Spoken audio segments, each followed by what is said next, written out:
morning, and welcome to the Black Mesa Transit System. This automated train is provided for the security and convenience of the Black Mesa Research Facility personnel. The time is 8:47 a.m. Current topside temperature is 93 degrees, with an estimated high of 105. The Black Mesa compound is maintained at a pleasant 68 degrees at all times. This train is inbound from Level 3 dormitories to Sector C test labs and control facilities. Dr. Gordon Freeman, 27, MIT Theoretical Physics, is on the Black Mesa tram into work at 8:47 a.m., which means he is late. Again, the public announcement system drones on about general information: the time, the temperature, how much hazardous material has been spilled in the facility today. Early in his tram ride, Gordon passes a security guard banging on a locked door. Weird. As he continues through the facility, Freeman can observe much of the technology throughout the complex struggling more than usual, almost like something is sucking up all the energy needed to power the many advanced scientific instruments. Just before he reaches his destination, Gordon's tram stops at a loading dock. On his left is another tram, and there is a man in a gray suit, holding a briefcase, waiting. Just after the tram passes over a large spill of toxic waste, Gordon arrives at the Sector C test labs, Anomalous Materials Laboratory, and the announcer finishes. Thank you, and have a very safe and productive day.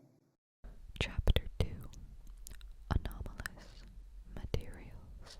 Gordon wanders into the foyer of the Anomalous Materials Laboratory, and the security guard at the main desk greets him. Hey, Mr. Freeman. I had a bunch of messages for you, but we had a system crash about 20 minutes ago, and I'm still trying to find my files. Just one of those days, I guess. They were having some problems down in the test chamber, too, but I think that's all straightened out. They told me to make sure you headed down there as soon as you got into your hazard suit. Regardless of the technical issues, Gordon is told to get into his hazardous environment suit, or HEV suit, so that he can continue into the anti-mass spectrometer test chamber and begin today's experiment, which he is already late for. His HEV suit is kept in the locker room and is most definitely one of Black Mesa's most useful inventions.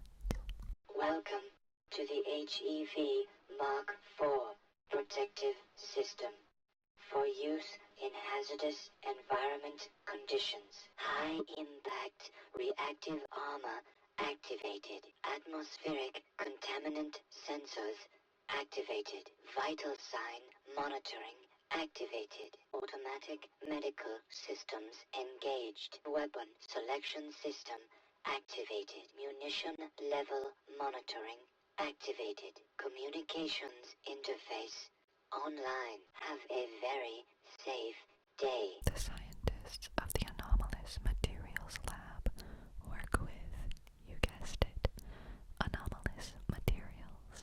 The Anomalous Materials team analyzes different samples of crystals with the anti-mass spectrometer.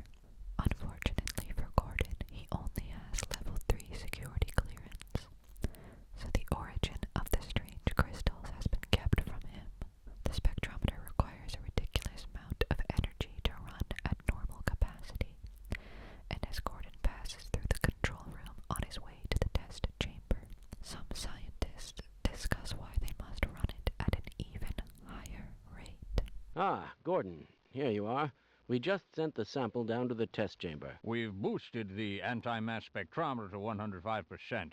Bit of a gamble, but we need the extra resolution. The administrator is very concerned that we get a conclusive analysis of today's sample. I gather they went to some lengths to get it. They're waiting for you, Gordon. In the test chamber. Gordon is led through the retinal scanner-activated door so that he can take an elevator down, almost at the test chamber. He passes through a room with large computers, and when one suddenly overcharges, the scientists nearby rush to fix it. Quick! It's about to go critical. What the hell is going on with our equipment? It wasn't meant to do this in the first place. Not quite at the test chamber yet.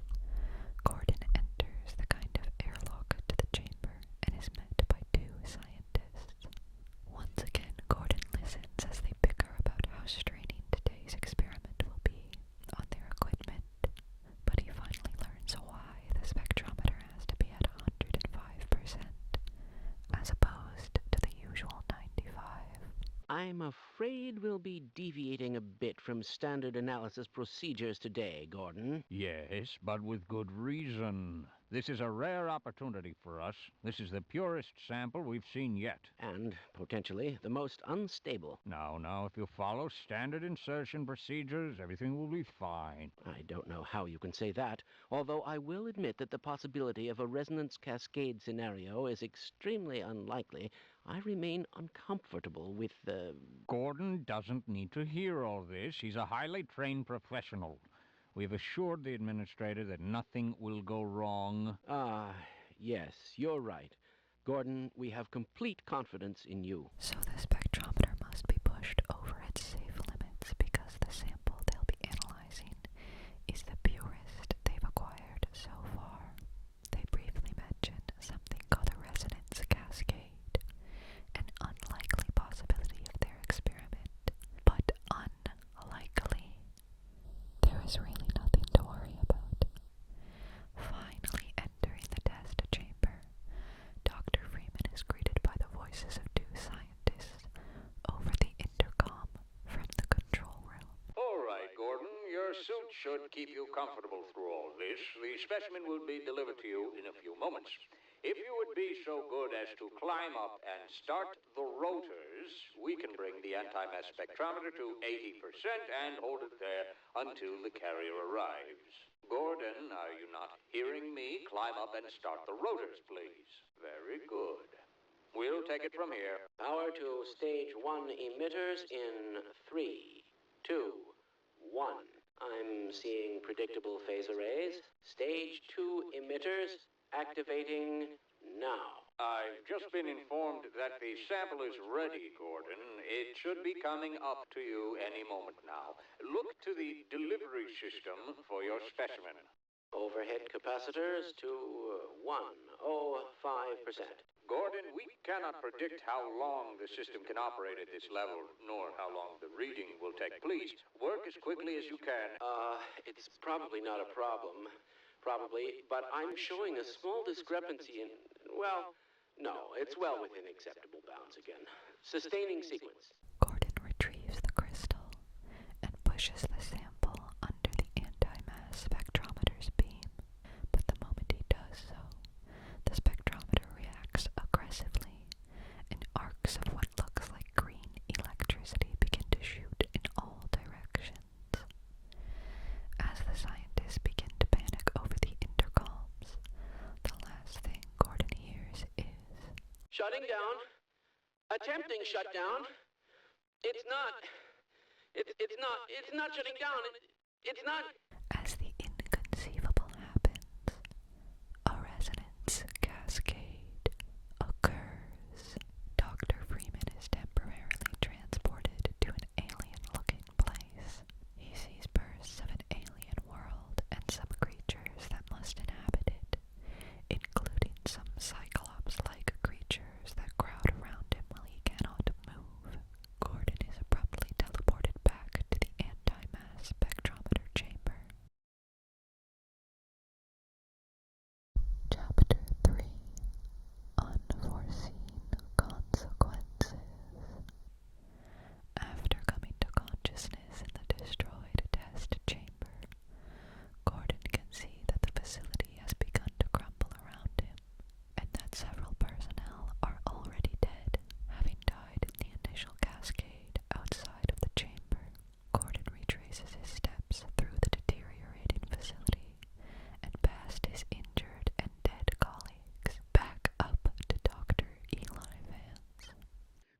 didn't they listen? We tried to warn them. I never thought I'd see a resonance cascade, let alone create one. Gordon, you're alive. Thank God for that hazard suit. I'm afraid to move him and all our phones are out. Please, get to the surface as soon as you can and let someone know we're stranded down here. You'll need me to activate the retinal scanners. I'm sure the rest of the science team will gladly help you. Just so we're clear, when the game first came out, this scientist was not exactly Eli Vance, and it was kind of retconned in later that he is. But that's a whole other discussion. For now, I will say that it is Eli Vance who Gordon spoke to.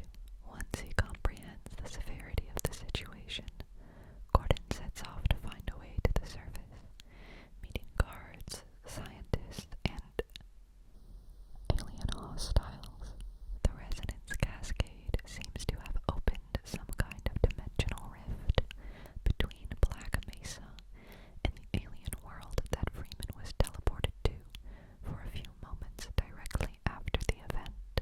Gordon finds a working elevator, and the doors open on a security guard taking down zombie-like creatures. Gordon, man, am I glad to see you. What the hell are these things? And why are they wearing science team uniforms? These scientists were killed by the devious head crabs, small but no less dangerous, aliens that launch themselves at one's head in hopes of attaching itself to the brain and taking control of the body.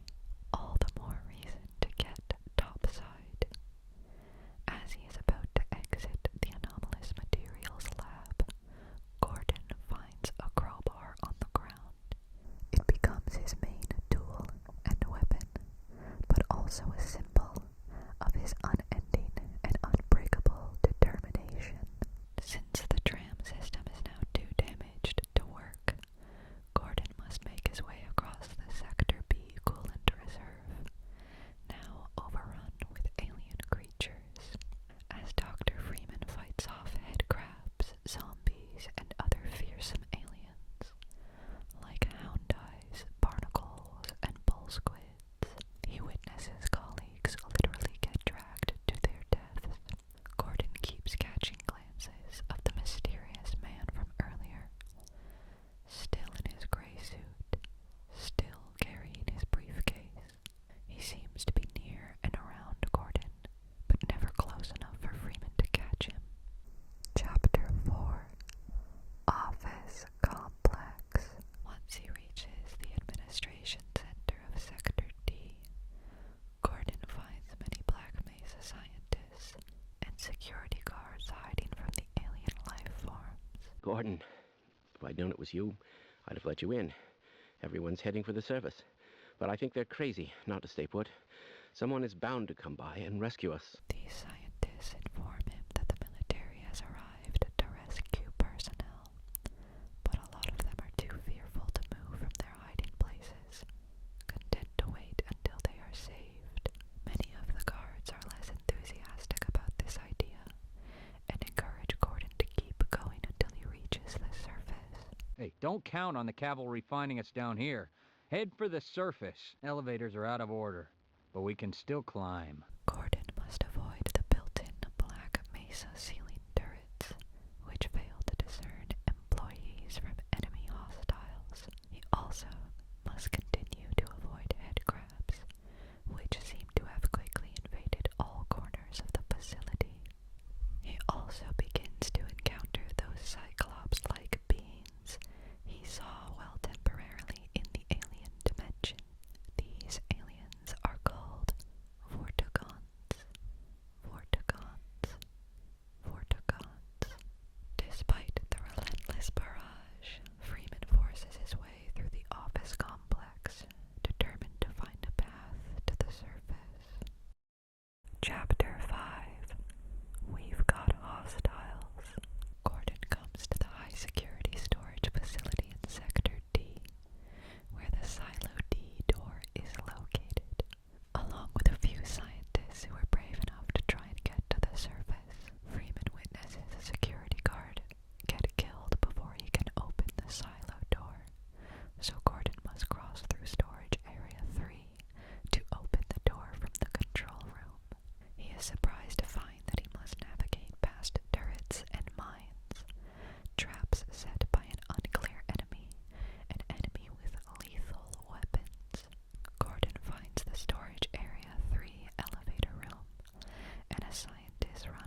rescued at last. Thank God you're here. I killed 12 dumbass scientists and not one of them fought back. This sucks. These soldiers are from the Hazardous Environment Combat Unit. They were originally in place to help Black Mesa personnel as a sort of fail-safe if something went wrong at the facility. But these Marines have made it pretty clear that they have no intention of saving any personnel, and Gordon must treat them as an enemy. Now forced to fight increasingly common alien life forms and hostile armed humans, Gordon bulldozes his way to the surface, only to discover that it is entirely under control of the military. So Dr. Freeman is forced back underground. Eventually, after crawling through some vents, Gordon finds his way into the Silo D door control room, where he meets a surviving scientist. Well, so much for the government. Their idea of containment is to kill everyone associated with the project. Judging from your hazard suit, I'd say you were part of what went wrong. Isn't that right? Now look, if anyone can end this catastrophe, it's the science team in the Lambda complex at the opposite end of the base. With the transit system out, I couldn't tell you how to get there. But there's an old decommissioned rail system somewhere through here, beyond the silo complex. If you can make it through the rocket test labs, you might be able to worm your way through the old tunnels to track down whatever's left of the Lambda team. You can trust them. You can trust all of us. Good luck. Chapter 6. Blast Pit. Once Gordon gets on the old tram system, he heads toward the rocket test labs. This area of Black Mesa has mostly been sealed off, because it used to be where the company made missiles in the early days of the institution. It has since been turned into a toxic waste dumping ground for the rest of the complex, which made it much harder for the HECU to get established here. Too much radiation. On his way, Gordon is waylaid at the rocket test silo, where a huge alien, only known as the Tentacle, has taken over the test labs. A scientist informs Gordon that he must get past the treacherous alien to turn on the power generator. Then he can activate the test rocket, which is directly above the alien, and that can kill the beasts. Dr. Freeman makes his way to the door into the silo and witnesses a security guard bravely take the alien on. Hey! Hey, over here! Eat lead, you outer space octopus! Though he dies before Dr. Freeman can congratulate him for his courage. But of course, Freeman himself expertly makes his way past the alien, turns on the generator, and uses the test rocket's fire to incinerate the creatures. Beneath the tentacles is a tunnel, from which Gordon is able to find his way through and closer to Sector E's material transport, which will take him closer to the Lambda complex. Chapter 7. Power Up. Reaching Sector E material transport, Gordon encounters the most dangerous alien yet, Gargantua. A gargantuan alien that easily blocks Freeman from his goal. Gordon finds his way to the control room for the tram, where he is told by a dying security guard that he must restore the power generator below if he wants to take the tram to the surface. But the way to the generator is fraught with aliens. But there really isn't much of a choice. Fighting through dozens of hound eyes and head crabs, Gordon fixes the generator and restores power. Then he uses the generator's conducting towers to kill Gargantua by activating the power just as the humongous alien comes rushing to kill him. With the Gargantua taken care of and power restored, Gordon climbs on the tram and smashes through a concrete barricade to continue on toward the surface and hopefully the Lambda complex. Chapter 8. On a rail. Gordon meets another security guard by the rail side, who tells him that he has to get to the high altitude launch center, which is crawling with HECU Marines. Freeman, I've been waiting for you. One of your scientist pals said to give you a message. You're supposed to take this old rail system up to some kind of satellite delivery rocket. I don't know where it is exactly, and the old guy was so worried about getting out of here alive, he didn't tell me. Main thing is, the military aborted the launch, so when you do find the rocket, you'll have to get up to the control room and launch it yourself. He said something about a Lambda team needing the satellite in orbit if they were ever going to clean up this mess. Riding through the materials transport area, Gordon comes to realize how much the HECU has begun to loathe him. As their weapons become more deadly and they begin to leave messages for him, it seems they did not expect a scientist, a civilian, to be such a resistant thorn in their side. After fighting through swaths of soldiers, bull squids and hound eyes, and a few vortigons, Dr. Freeman reaches the high-altitude launch center and rids it of any Marines, but not before he hears some of them complaining about their current assignment. I didn't sign on for this shit. Monsters, sure, but civilians, who ordered this operation anyway? Though they seem to have little issue dispatching innocent civilians, they also seem unhappy that this is their mission. They seem to know even less than Gordon does. When Freeman does take care of the soldiers, he successfully launches the satellite into orbit, then quickly makes his way back underground. Chapter 9. Apprehension. Continuing through the Black Mesa Research Facility toward the Lambda Complex, Gordon encounters an aquatic alien life form called the Ichthyosaur in an unnamed industrial area that has been flooded thanks to the structural damage from the resonance cascade. A panicked scientist frantically informs him of what he knows about the creature. Did you see it? They said it was hauled from the Challenger Deep, but I'm positive that beast never swam in terrestrial waters until a week ago. There's a tranquilizer gun in the shark cage, but I'm not sure it would work on this species. You're welcome to try. Gordon uses the Black Mesa tranquilizing crossbow to kill the creature. Then he manipulates a barnacle to raise him to a door out of the area. He fights through more bull squids, vortigons, and head crabs, until he encounters another scientist. Gordon Freeman, it is you, isn't it? The science team has been tracking your progress with the Black Mesa security system. Unfortunately, so is the military. That suit of yours is full of tracking devices. Still, it's better than going naked in this place. It's cold in there, and you'll have to hurry. It could sap your suit power in a matter of moments.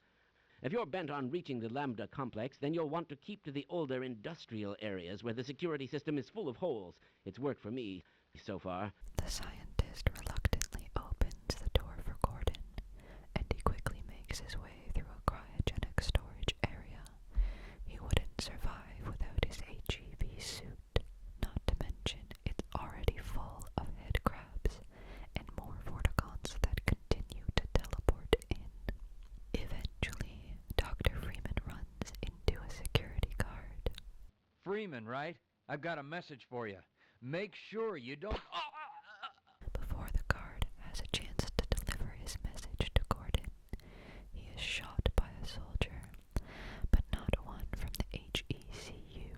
A second military unit, a Black Ops team, has been sent to Black Mesa to further cover up the incident. Regardless, Gordon keeps going, neutralizing Black Ops soldiers until he finds a door to the surface. He enters the room and the screen goes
Hey, it's no good up there. It's all sealed off.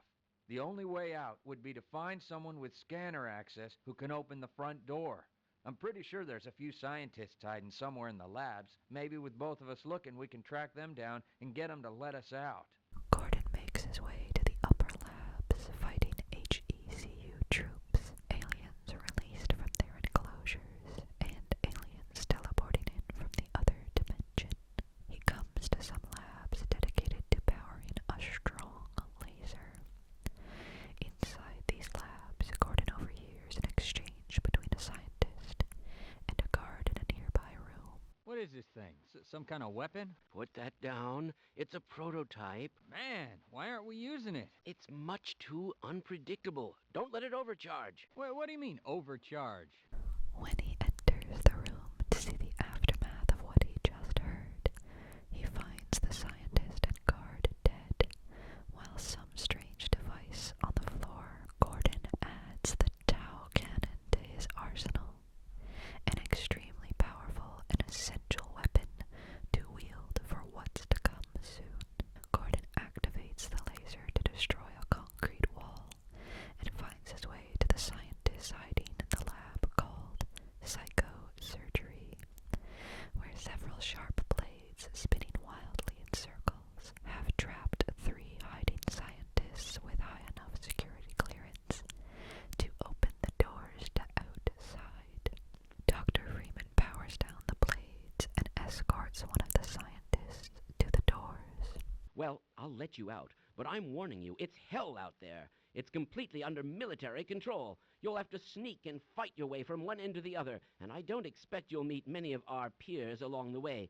But if you do survive and somehow make it across the base, you'll end up at the Lambda complex, where the rest of the science team has taken shelter. I wouldn't venture there myself, but I will let them know that you are coming. Chapter 12. Surface Tension. Once again outside, Dr. Freeman finds the surface to no longer be under the control of the military, as the alien forces have begun to make more persistent attacks directed at the HECU.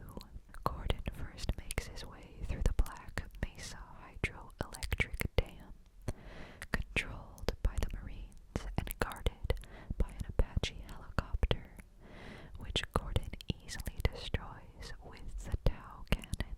Gordon then must traverse the cliffs of the Black Mesa Desert, still fighting off HECU troops and alien creatures. Soon, Dr. Freeman finds himself in an area mostly made of bombed-out buildings, and he must fight off alien aircrafts, newly introduced alien grunts, along with HECU soldiers, tanks, and helicopters. Dr. Gordon Freeman fights his way across the battlefield, resilient as ever. He ends up in a parking garage with a gargantua inside it. He lures the alien outside to an area where the HECU had set up a device to precisely bomb the facility. Gordon hears over the nearby dead soldier's radio. Come in, Cooper. Do you copy? Forget about Freeman. We're abandoning the base. If you have any last bomb targets, mark them on the tactical map. Otherwise, get the hell out of there. Repeat, we are pulling out and commencing airstrikes. Give us targets or get below. Not wasting any time, Gordon uses the HECU tech to bomb the gargantua, then blast open some close-by doors so he can enter and get shelter from the incoming heavy bombing. Chapter 13.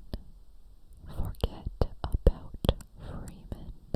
Without reinforcements and fighting a losing battle, the HECU realize they cannot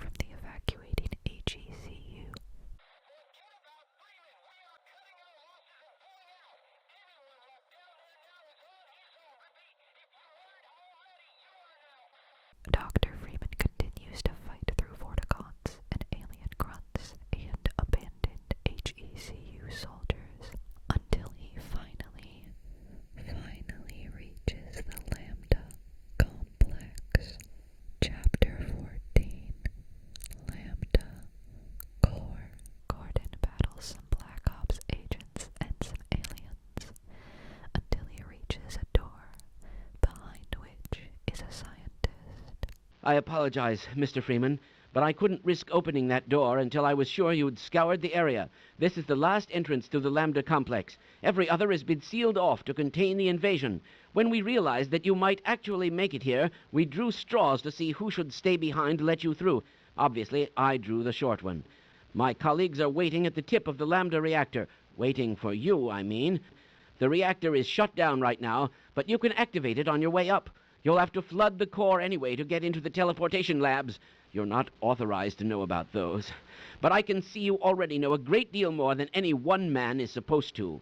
Upon entering, Gordon learns that this is where Black Mesa had originally created the teleportation technology that would take researchers to other dimensions to collect anomalous materials that Gordon would put under the anti-mass spectrometer to be analyzed.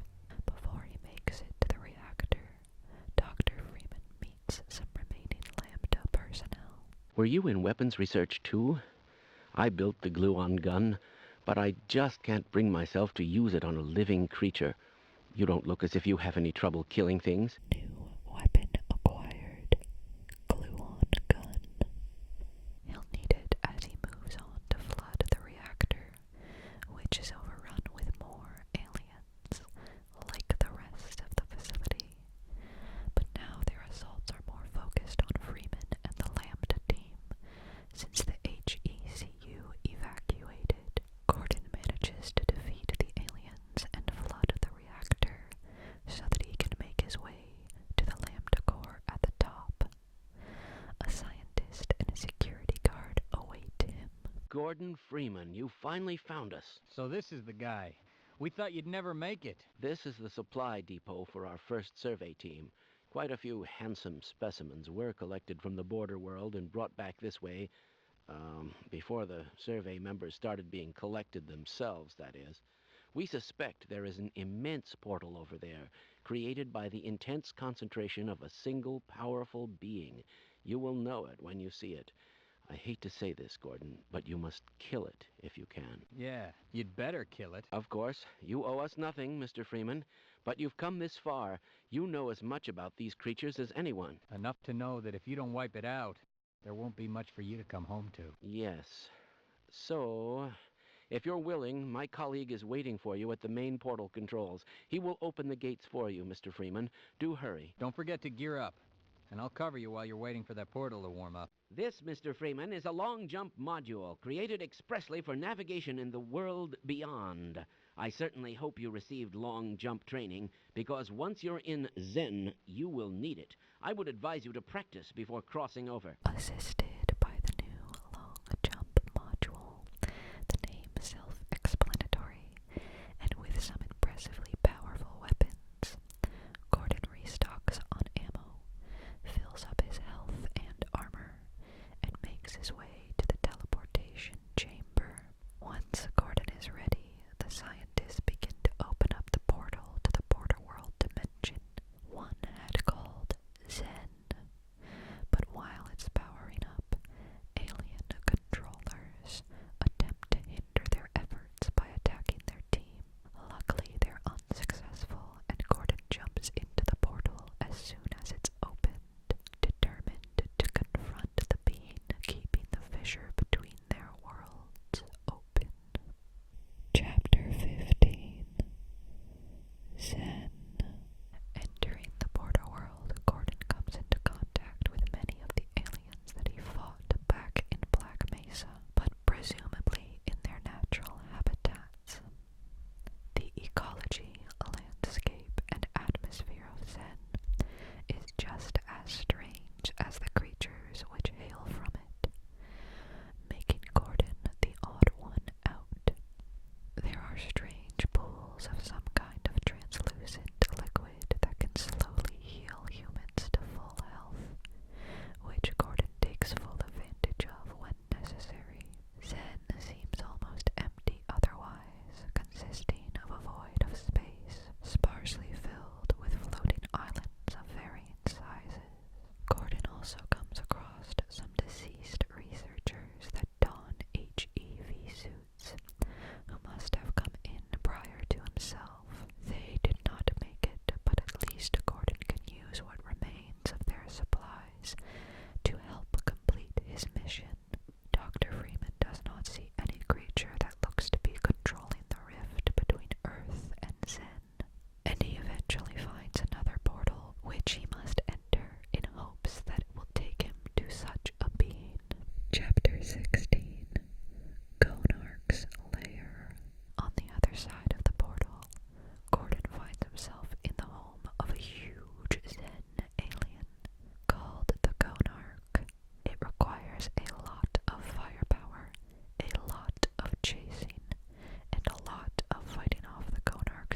Chapter 17, Interloper. As he teleports around the border world, Dr. Freeman occasionally hears a deep, disembodied voice. The truth. You can never know the truth. Last. I am the last. Gordon keeps fighting his way across Sen, meeting many aliens he has already fought, and some he has the pleasure of meeting for the first time. Dr. Freeman enters a portal that teleports him to an alien grunt cloning complex. This is where the army of Zen is developed, and Gordon encounters docile Vortigons, working, seemingly non-violent in comparison to the hostile ones Gordon had fought throughout the rest of Zen and Black Mesa. Gordon finds his way to the top of the facility and discovers another portal, which takes him to some floating rocks. But then, in front of him, is a red portal. The last one. Chapter 18, Nihilanth. Gordon Freeman is teleported to a large cave, and just like the scientist said, he knows it when he sees it. A huge alien being, the Nihilanth, the one keeping the portal between Zen and Earth open. It is immensely powerful, capable of killing Gordon with one blast of its power, or manifesting a portal to take Gordon into a labyrinthian trial chamber. After some time watching the Nihilanth's behavior, Dr. Freeman realizes that the creature is healing with the crystals along the walls of the vast cave it inhabits. Gordon sets on using what remains of his arsenal to quickly destroy the large yellow crystals. By preventing the Nihilanth from recovering health, Gordon can hit it with his remaining weaponry, weakening the being to the point that he can aim for its vulnerable brain and successfully kill the alien. Once Gordon delivers the finishing blow, the Nihilanth floats to the ceiling, and as it dies, it yells.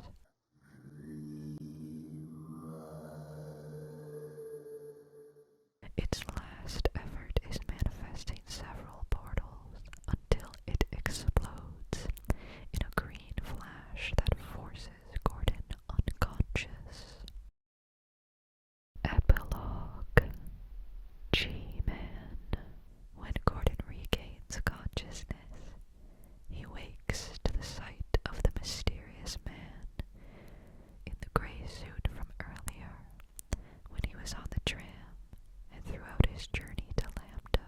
This mysterious man has an equally mysterious name, and he is known only as the G-Man. The G-Man speaks to him, finally. Gordon Freeman in the flesh. Or rather, in the hazard suit. I took the liberty of relieving you of your weapons. Most of them were government property. As for the suit, I think you've earned it. The border world, Zen, is in our control for the time being, thanks to you. Quite a nasty piece of work you managed over there. I am impressed.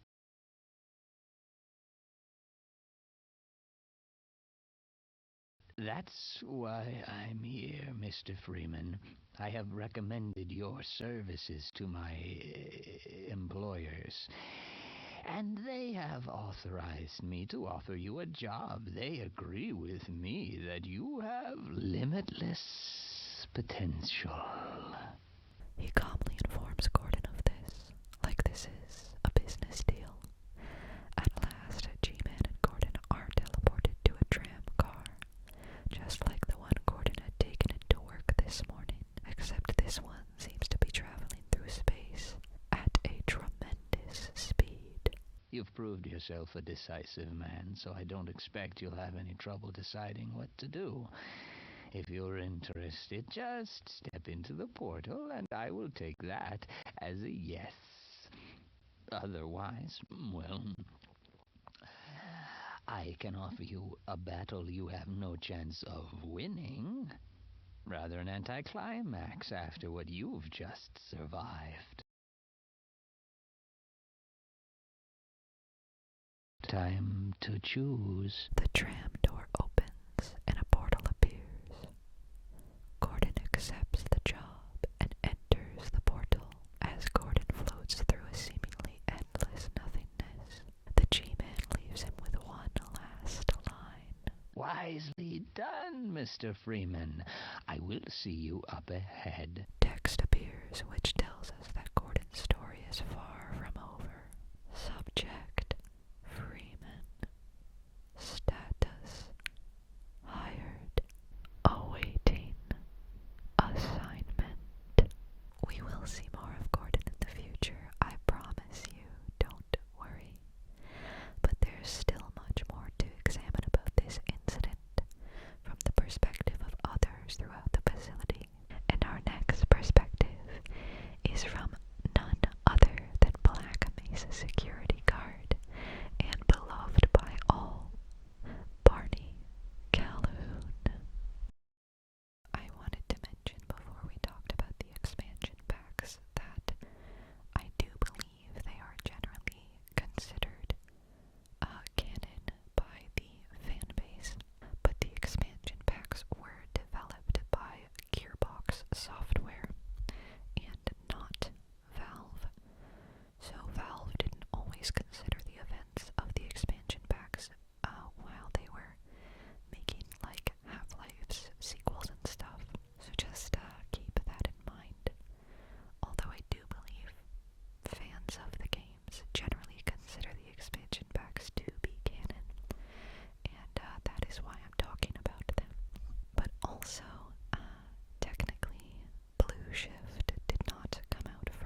Hold on a minute. The door's not responding to your pass ID.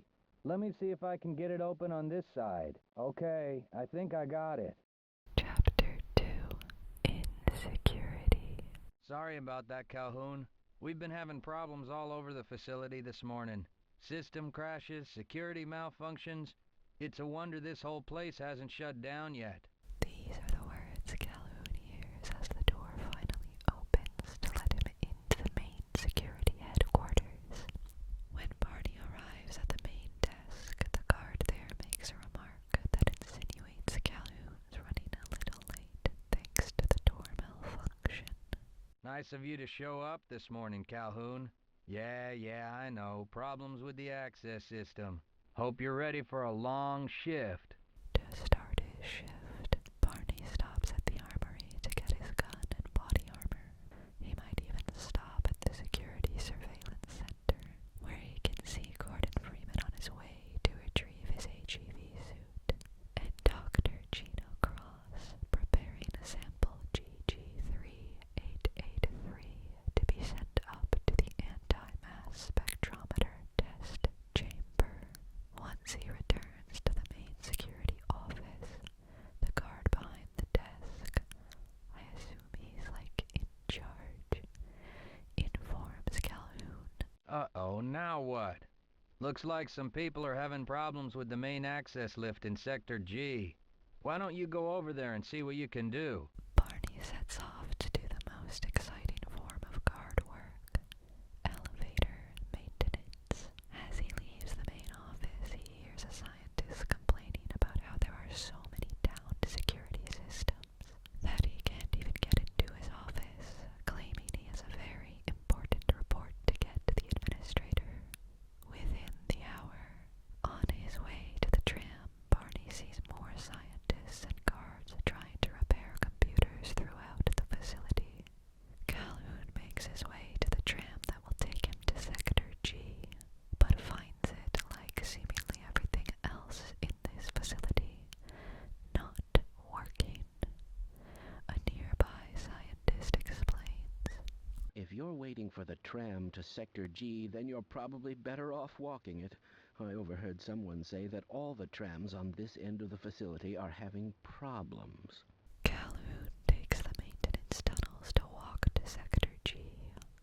On his way, he sees a man in a gray suit, carrying a briefcase, taking a working tram somewhere, but Barney would think a little of this at the time. Once he reaches the faulty elevator in Sector G, he manages to repair it, thankfully easily, and the elevator begins to descend slowly. There are two scientists in the elevator with him, and when the elevator stalls for a moment, one of them makes his opinions on the power problems very known. Oh no. It's probably those Anomalous Materials people again, always pushing their equipment too hard, dabbling in who knows what. I'd be surprised if there's one good brain among them. Luckily, the elevator continues downward, but then it stalls again, and again, and then the lights are out, and there are tremors all around them as the announcement system blares. Warning, extreme electronic hazard field in Sector C. The elevator comes to a stop, and Barney can see through the window as strange green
How did you get through the power lock?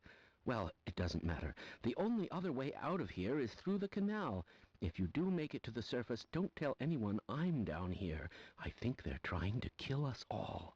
Now get out of here. The canal is where you want to be. Taking the man's advice, Calhoun keeps moving toward the canal. He navigates his way past more hound eyes and some vorticons which continue to teleport in, much to Barney's probable confusion. He eventually finds himself at Drainage Canal Access Entry Point B03.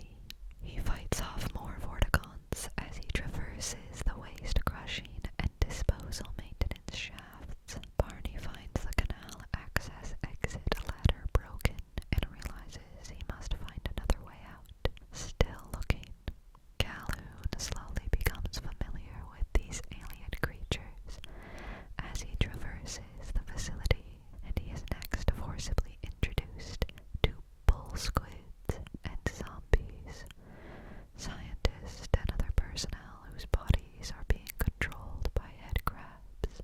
Eventually, Calhoun blows his way out of the waste crushing and disposal area, climbing a ladder to a place just under a sewer opening. Barney stays hidden while he watches some HECU Marines dump bodies of his fellow security guards down the sewer, leading him to the truth that the military is here to cover up whatever has happened, just like his scientist pal said. As far as Barney is concerned, he'll not be trusting any soldiers from here on out. Before he leaves, Calhoun overhears one of the soldiers complaining about throwing away the corpses of his colleagues. Man, these civvies are getting heavy. Yeah, why are we on disposal duty anyway? Just because Shepard's team didn't make it, we have to do the crap jobs? Well, let's get on with it. This means little to Barney, but it will mean something to you, so keep it in mind. Calhoun keeps moving, finally finding an unbroken ladder that takes him to the surface. Chapter 4, Captive Freight. Emerging from underground, Barney has to immediately take down a military turret before he can make his way to the train yard and freight warehouse. His mission now is to escape the facility and try not to get killed on the way out. Realizing that the surface is under military control, Barney finds another tunnel to outmaneuver them. Making his way through the steam tunnel maintenance area just means that Calhoun will have to fight off aliens instead of HECU soldiers.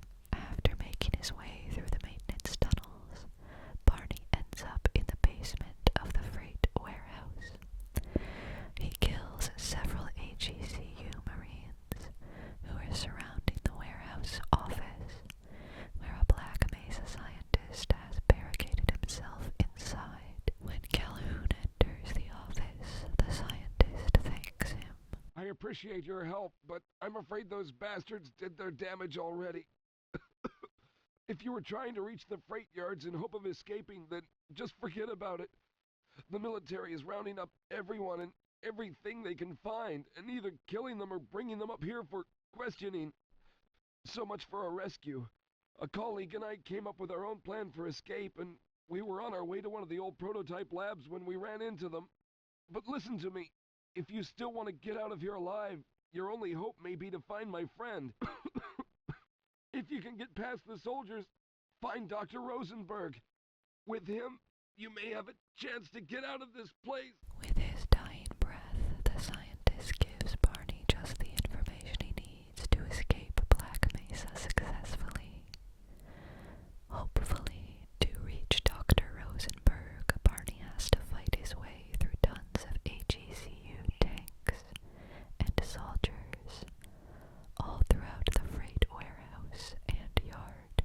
Calhoun finds some other scientists who have been trapped in freights by HECU or themselves on his way to the freight yard loading dock, which is covered in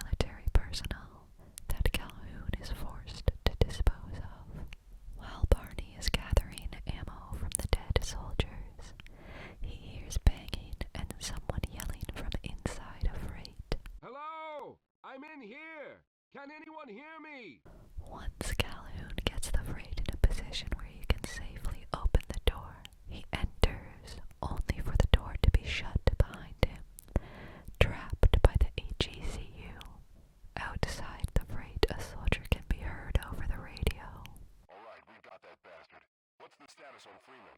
Barney looks around the freight and spots a figure, a man toward the opposite of him, sitting on the floor with his back to the wall. Barney moves forward and asks for one Dr. Rosenberg, which makes the man look up. Yes, I'm Dr. Rosenberg, although I'm not very proud to admit it, seeing as though I'm partially responsible for all of this. How did you know my name? Oh, I see. Poor Harold. Yes, our plan was to get to one of the old prototype labs. It involved something that very few people in the facility are authorized to know about. The same technology that brought about this catastrophe could also be our only way out. You see, I was involved in the very early work on teleporter technology, long before the Lambda complex was even built. There may be enough equipment in the old lab to piece together a device that would allow us to teleport outside of the facility. As improbable as that may sound to someone like yourself. Of course, none of that does a whole lot of good while we're stuck in here. Perhaps I could help boost you through that vent in the ceiling. If you're lucky, you might be able to take those soldiers by surprise. Dr. Rosenberg boosts Barney out of the top of the freight so that he can take care of the HECU soldiers that trapped them in the first place.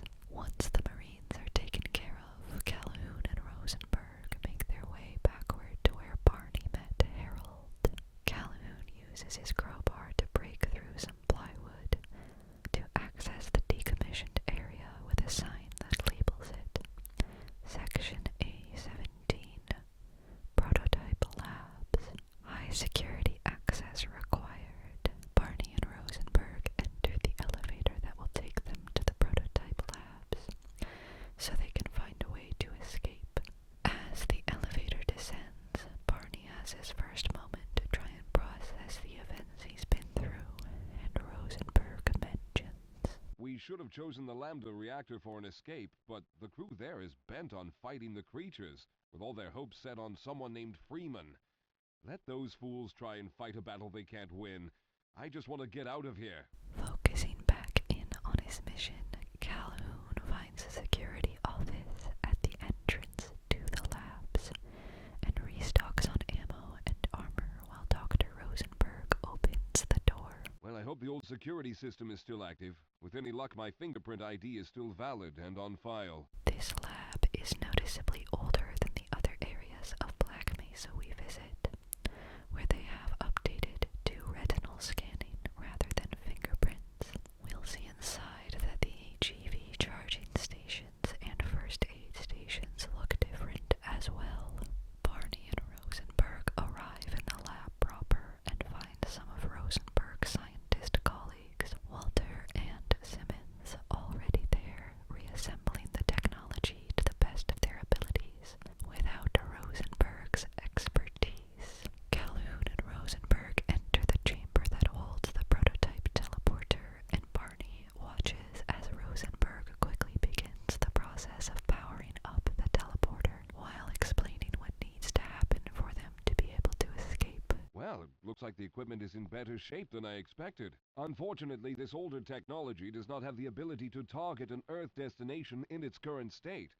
You see, Mr. Calhoun, teleportation isn't as easy as going from point A to point B. We've discovered a strange border world that was somehow involved in the process, which kept us from accurately predicting where any given teleportation event would lead to back on Earth. Some of the more promising research on the matter led to a device that could be attached to the strange crystalline structures we found on this border world. Now, this device could then be used as a focal point at a relay to aid in the teleportation. Well, in theory, that is. We lost contact with the survey group shortly after the device was in place. We later discovered other methods of aiming the fields, but all of the equipment in this lab uses the older technology. In order for any of us to get out of here alive, someone will have to go to the border world and activate the device. I'm afraid you're the only one who can do this, seeing as how everyone else will be needed to operate the equipment. We should be able to get you fairly close to where the survey team had set up, but I fear the likelihood of running into alien creatures is very high. Once you find the device, simply power it on and align the emitters until the signal reaches maximum strength. We'll reopen the teleporter for your return once we receive the signal, but you must hurry back, as we can only keep it open for a short amount of time. Rosenberg and one of his colleagues, Simmons, power up the teleporter, and Barney waits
longer.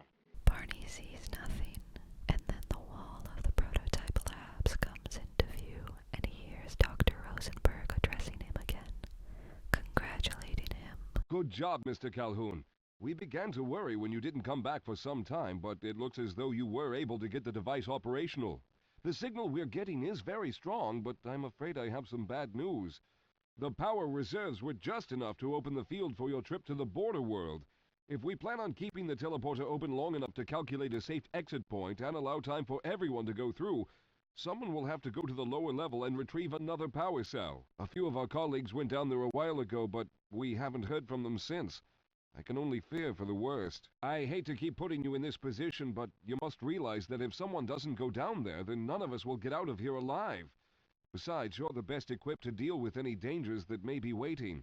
Here, I'll show you to the access elevator that leads to the power generator. Follow me. Barney might as well rename himself Someone. Rosenberg leads Calhoun to the auxiliary generator access elevator and wishes him good luck with charging a new power cell and sending it up the lift. Barney enters the elevator and descends to the power level of the labs. Chapter 6. Power Struggle. Once the elevators come to a stop at the power level, Calhoun exits to find it mostly overrun with creatures from Zen, and the corpses of security guards and scientists. He witnesses a scientist and security guard, who are on the same mission as him, get taken down by a vortigaunt before they have a chance of charging the power cell. As he searches for a way to access the room with power cells, Calhoun notices the door to the reserve coolant basin being forcibly opened. Once it is, Calhoun doesn't hesitate to take out the HECU on the other side. Making his way into the coolant basin, Barney clears it out of Marines and aliens, navigating through the reserve while he finds the pumps to activate the auxiliary power. When Barney finally gets into the room with the power cells, he finds a heavily wounded security guard in front of the gate. I was hoping you'd show up. You have to get this power cell charged and back up to Dr. Rosenberg.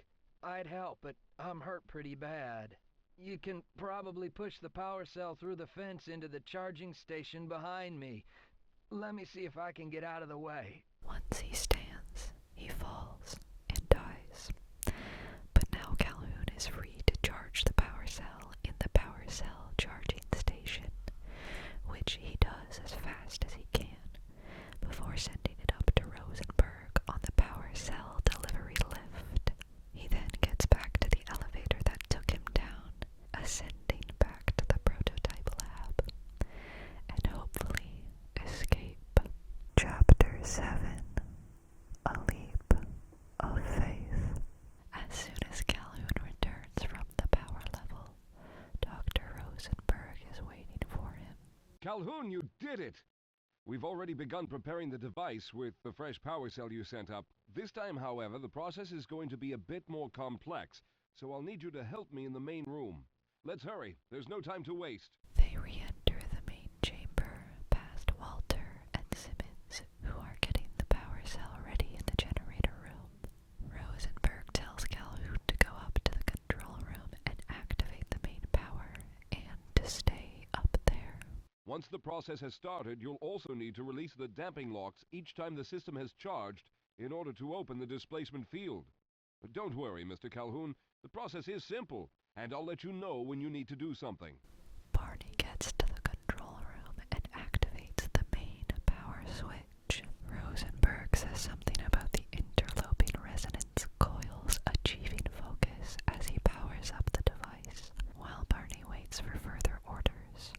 Everything is going fine when the primary coolant line ruptures, and Calhoun has to rush to release the pressure before the system overheats. Fighting off Hound Eyes as he does it. Thanks to Barney's quick reaction time, nothing goes wrong. Good work, Calhoun. That was close. The system has stabilized and the main capacitors are charging. When the main charge meter reaches full, I'll need you to open the displacement field from the control room. Barney gets back to the control room clicks switch at the right time, and a portal is formed which Walter quickly enters. They power up the teleporter again, and Simmons is next through.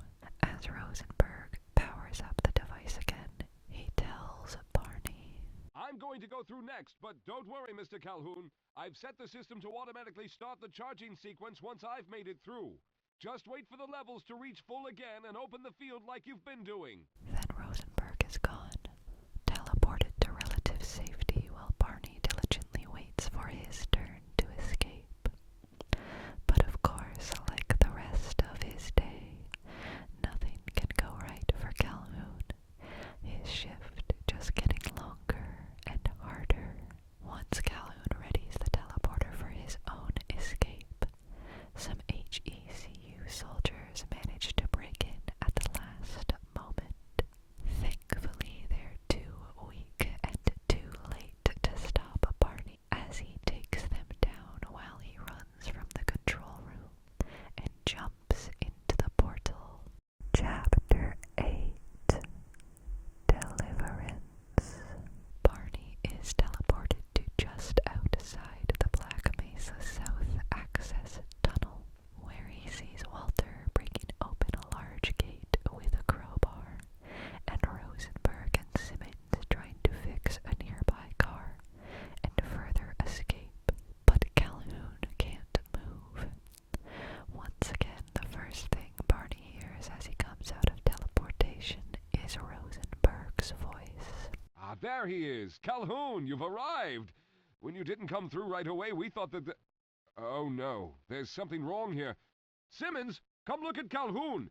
His body seems to be in some sort of resonance displacement and Rosenberg disappears as Calhoun is teleported to an island in Zen, and then to a secluded storage room of Black Mesa, where he witnesses through a grate as Dr. Gordon Freeman is dragged down a hallway by HECU soldiers to be thrown in a trash compactor.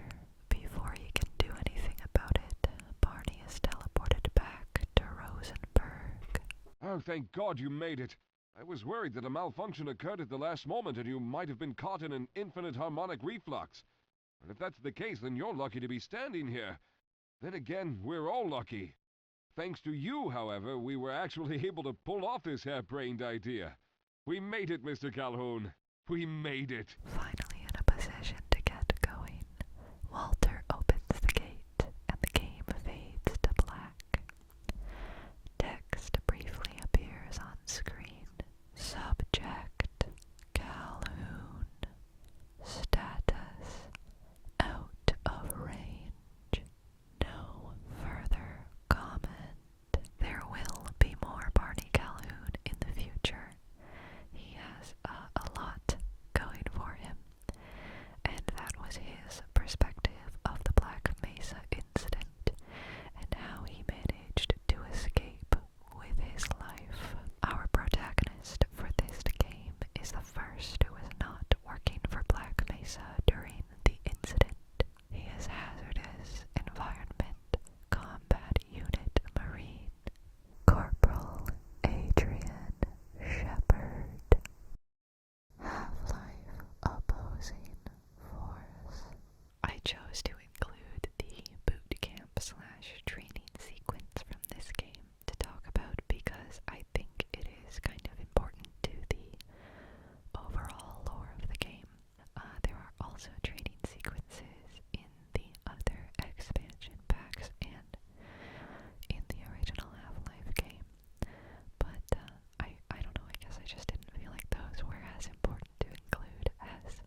your mother's house.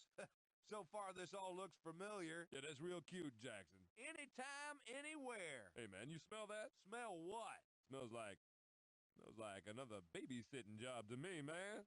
No shit, man. Babysitting job my ass. This has training mission written all over it. Why else would they have kept our orders from us for so long, huh? Yeah, what the hell's that all about? Throwing our asses in this hunk of junk and not even telling us what we're going in for, man. Well, I don't really give a damn what we're going in for. As long as I get to kill me something. I heard that. Text appears on screen giving us information about Adrian Shepard. Subject Adrian Shepard. Male, age 22. Training, United States Marine Corps, Special Forces. Rank, Corporal. Current assignment, Hazardous Environment Combat Unit, San Diego Military Base, Arizona. Mission classified. Over the radio, Goose 7 is warned to be cautious as they continue, and some pilots are asking if anyone has eyes on the LZ yet. But Adrian's unit keeps joking around. Man, if this is another search and rescue operation, I'm gonna be pissed. Yeah, I'm gonna be pissed too when I gotta search out and rescue your sorry ass. Hey, Shepard, I think Jackson here's got the hots for you. Screw you, Tower. The squad leader begins to inform them on the extremely hostile situation when some strange-looking aircraft takes out another V-22 Osprey on their right. Goose 3, totally destroyed. The squad leader continues to try and shout out their orders, but their plane is soon shot down and they crash into the surface of the Black Mesa Research Facility. Shepard is badly injured from the crash and mostly unconscious, but he periodically wakes up to scenes of harsh combat between his fellow Marines and the aliens of Zen. One of the other Marines, a medic, manages to pull Shepard into a small room, but Adrian loses consciousness again soon after. Chapter 2. Welcome to Black Mesa. When Adrian wakes up again, entirely this time, he's inside the Black Mesa Research Facility and finds his injuries mostly healed. In front of him is a scientist performing CPR on one of his fellow soldiers, but he is forced to give up when he realizes that Shepard is awake. Oh, you've woken up. Corporal Shepard, is it? I've read the tag on your uniform. I'm glad to see my life-saving efforts weren't in vain. I can't say the same for him. I'm afraid you have been through a serious accident. Most of your friends didn't make it. I was hoping that you soldiers had come to rescue us, but now it seems we are all in the same situation. I think I saw a radio near the crash site where I found you. Perhaps you can go there and radio for help? You may be surprised that the scientist is so willing to help an HACU soldier based on your previous knowledge, but keep in mind that Adrian never received any orders to take out Black Mesa personnel, so he has no real reason to attack them, especially since they're civilians and this scientist just saved his life. Basically, I choose to believe that Adrian Shepard is just a good guy. He's just a nice boy. Luckily, Corporal Shepard's PCV is still intact. He finds a room with some corpses of Marines and some living Black Mesa scientists who seem much too enthusiastic about the alien life forms invading the facility. Corporal Shepard makes his way out of the room he woke up in and finds that he is in a medical lab of some kind. He witnesses an HECU soldier turn into a zombie, thanks to the devious head grab, and has no weapons to save the scientist who is caught in the creature's grasp. Adrian stumbles across a very polite security guard who has the security clearance to let him out of the lab. Okay, Shepard, I see you found your power vest. That should keep you safe out there. See, now I've heard rumors that you troops may not actually be here to rescue us. Just don't forget about us out there, alrighty? Okay, I'll let you through now. He must navigate past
in, Cooper. Do you copy? Forget about Freeman. We're abandoning the base. If you have any last bomb targets, mark them on the tactical map. Otherwise, get the hell out of there. Repeat, we are pulling out and commencing airstrikes. Give us targets or get below. Once his commander is done, he addresses Adrian's sudden presence. Shepard, you've made it. I take it you didn't find Freeman? Forget it, Corporal. We are pulling out. The airstrike has started. Get to the hangar while we await evac. As the HECU begin to evacuate, Adrian tries to reach the extraction point, and he passes a fellow Marine who is interrogating a poor, innocent member of the science team, telling him to give up Freeman's position. Moving forward to the extraction point, Corporal Shepard is just about to make it out of the door when it suddenly closes, and the civvy he used to see at base camp makes it clear he intended for Adrian to be left behind. Chapter 4: Missing in Action. Shepard is forced to make his way through more vents and inconveniently flooded office complexes, as well as generator rooms with huge fans, and through blast furnaces with bursting flames. The crumbling and ruined Black Mesa research facility falling down all around him as he keeps moving forward. He is forced to fight off an enhanced kind of head crab zombie, the Gonome. Very terrifying. As Corporal Shepard keeps moving, he finds the facility is becoming infested with flora that is creeping in from Zen. Of course, Adrian doesn't know what Zen is. On his way, he gets his first glimpse of aliens, but not all of them are ones that we would recognize. There are different aliens, ones not from Zen, from a separate dimension that also opened along with Zen due to the resonance cascade. They are from a dimension known only as X, which gives their species the name Race X. Also, so we're clear, this lore is entirely a creation of Gearbox and had nothing to do with Valve. Some do not consider Race X to be canon, but I thought I might as well include it, and it has major effects on the plot of Opposing Force, so I felt it was important to discuss. And this is all for fun anyway, so whether you consider it canon or not is up to you. Adrian must fight off the numerous and pack-like Race X aliens called Pit Drones. Adrian eventually finds himself in some storage areas and encounters a severely wounded soldier who tells him to get out before the aliens kill them all, before he promptly dies. You've got to get out of here. Listen to me, Shepard. Those things, they'll kill all of us. Corporal Shepard keeps going down into storage area 2, which has become infested with pit drones that he must eradicate. After navigating through damaged office areas, broken vents, and down elevator shafts, Adrian finds an HECU radio where some soldiers tell him that they've also been left behind and that they are nearby. Adrian finds some relative safety with his fellow HECU Marines for a few minutes, but they all have so many questions and they're all really pissed off. Looks like somebody really screwed up, Corporal. Seems the brass bit off more than they could chew. Yeah, well, forget about Freeman. We've got to save our own asses. You with us, Corporal? Luckily, one of the Marines Shepard found is an engineer, and he breaks open the sealed door to the elevator so they can get out of this doomed facility. Chapter 5: Friendly Fire. Adrian and his comrades fight through Vortigaunts, alien grunts, and hound eyes, the alien forces seeming to ever increase. They have to break down some more doors, but they eventually find their way to another radio. Mayday, anyone copy? This is Tango Charlie 409. We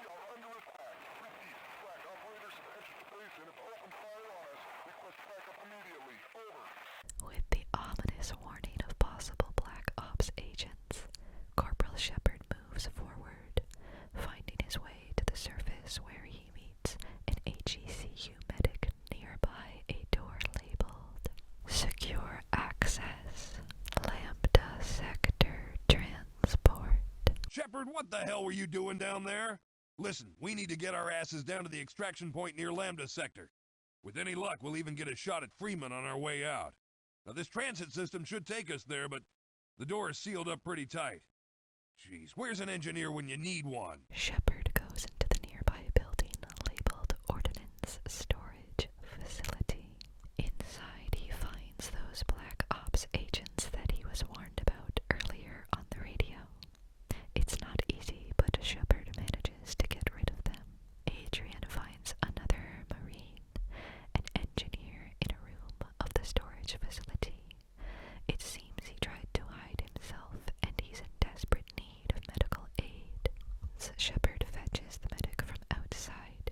He quickly tends to the engineer's wound, and they make their way back to the locked door leading to the Lambda tram. On their way down the stairs, they run into some more Marines. Corporal, what the hell is going on here? Nobody told us about Black Operations in the mission briefing. Yeah, I mean, we're all on the same team, right? Right? Well, I'm not sure what their mission is, but we need to keep moving. There's gotta be a transit car somewhere on these tracks. Unfortunately, Adrian has no more answers than the other soldiers do about the Black Ops, and they have to keep moving forward towards possible escape regardless. The tram system is under the control of the Black Operations Unit. Corporal Shepard and his fellow HECU fight through the winding tunnels of the tram system. Adrian loses most of his allies to the Black Ops, but he manages to avenge his comrades by deleting the specialized unit in that area. Shepard continues on the tram to the Lambda Complex. Chapter 6. We are not alone. It's ready. You must go, now! Adrian hears this as he comes out of a ventilation shaft and into the Lambda Complex. It's a scientist shouting for Dr. Gorman Freeman to enter the portal to the border world of Zen so he can annihilate the Nihilanth.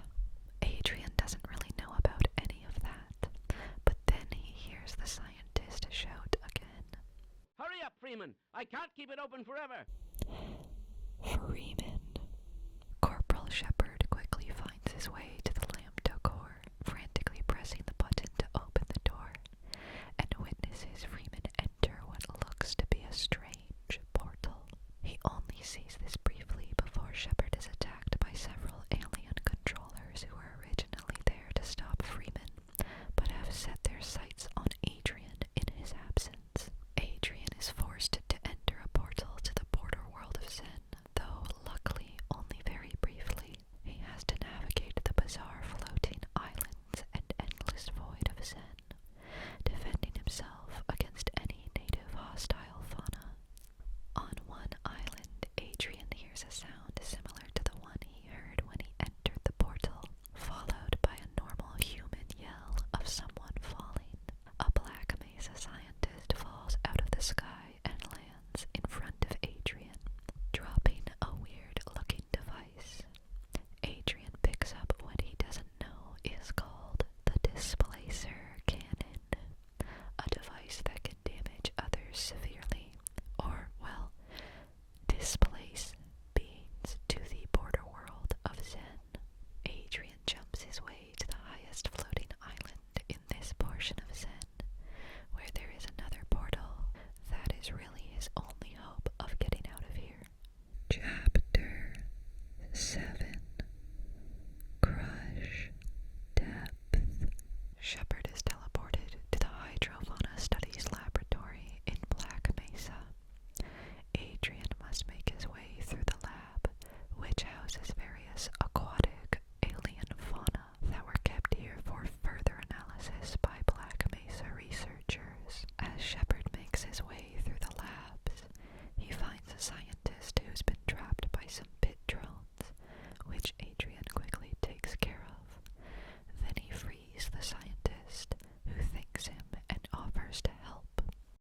for releasing me.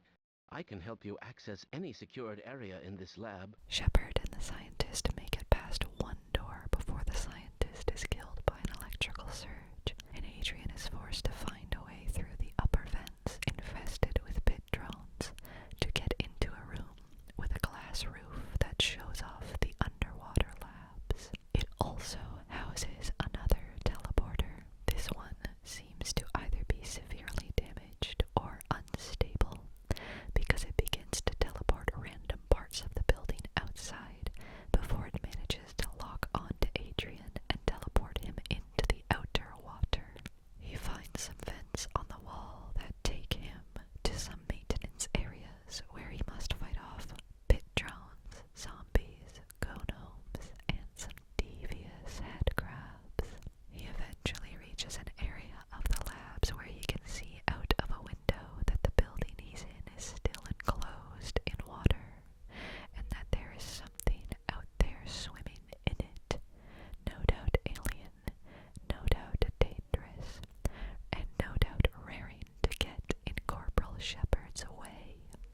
Armed with the displacer cannon, Adrian gets into the same water as the deadly ichthyosaur, a huge aquatic alien life form, and fights them off to keep moving forward. He also encounters another alien of the Race X variety, the Shock Trooper, aliens taller than humans with 4 arms, and the ability to control teleportation to an extent. They prove to be a consistent and troublesome obstacle. Eventually, Adrian reaches another ichthyosaur enclosure, which he enters, rids the treacherous creatures of their lives.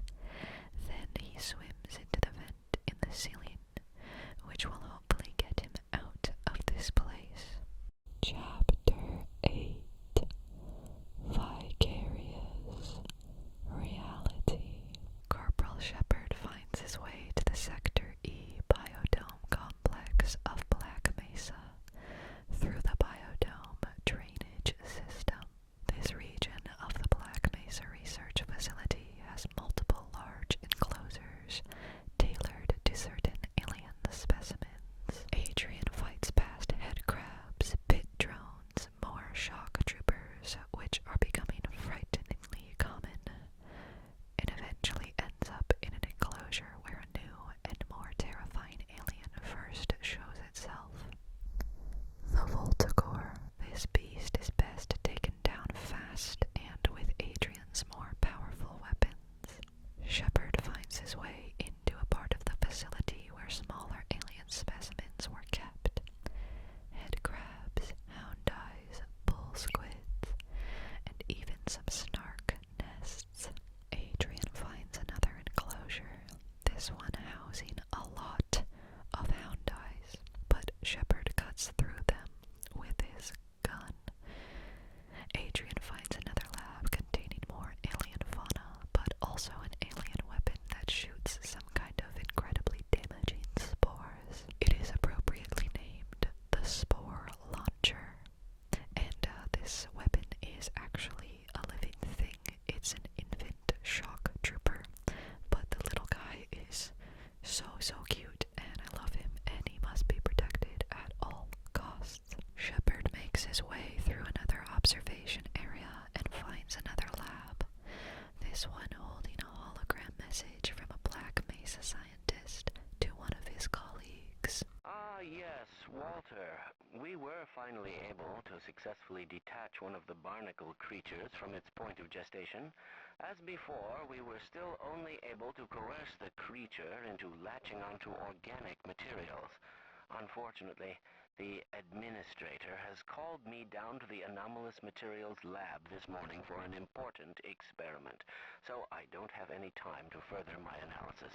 Take specimen number 1176 and log anything else you can find. Specimen 1176, also called the barnacle grapple, will become a wonderfully useful tool to Corporal Shepard in his attempt to escape. After acquiring the barnacle grapple, Shepard finds his way to another enclosure, this one housing the large Zen alien especially sensitive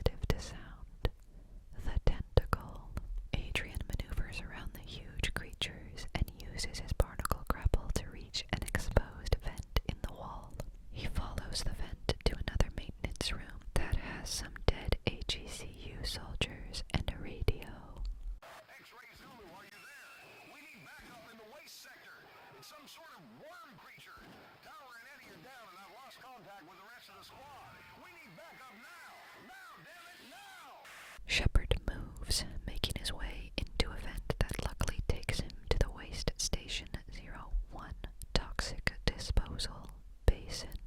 Chapter 9, Pit Worm's Nest.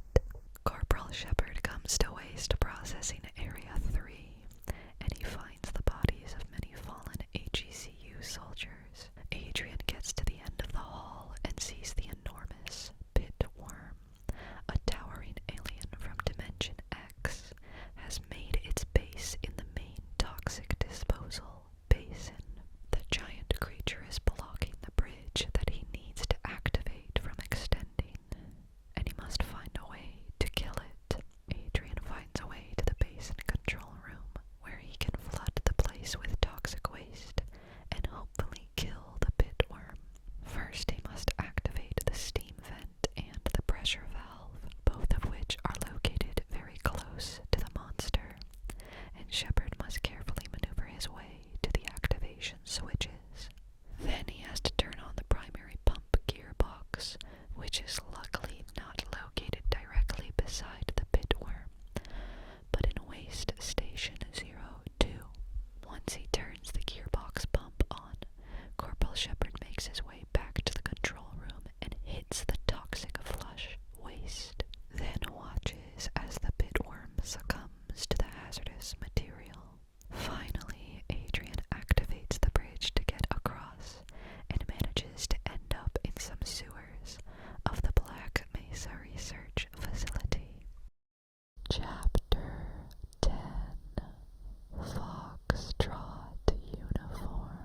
Corporal Shepard finds a way through the sewers of Black Mesa, navigating with his barnacle grapple to eventually find a ladder that takes him to the surface. Unfortunately, waiting for him are some Black Ops soldiers, but Shepard manages to make it past them and winds up in a room where some HECU Marines are held up. Hey man, good to see you. Wow, I can't believe you made it past those masked freaks. Those snipers have pinned us down here pretty good. We tried making a break for it, but they know we're here. They're just waiting for their shots, and those bastards are patient. Corporal Shepard fights against Black Operations soldiers and the forces of Race X all across the surface. He ends up in another sewer-like area, but he only finds out too late that several Voltigores have decided to nest there, and Adrian is forced to react quickly to make it out alive. After that terrifying ordeal, Shepard happens upon a ladder, and at its top are a few HECU soldiers, including an engineer who graciously opens the crate for Adrian to come up and meet them. It's Shepard! Hey, stand back and I'll cut it! We're gonna need your help! It's good to see you, sir. It's a real mess out there. I mean, these things are coming out of the damn walls. Ain't no way around them either. They just keep coming. I heard about some kind of big standoff at the dam up ahead. I say we make our break for it now. It ain't gonna get any better, that's for sure.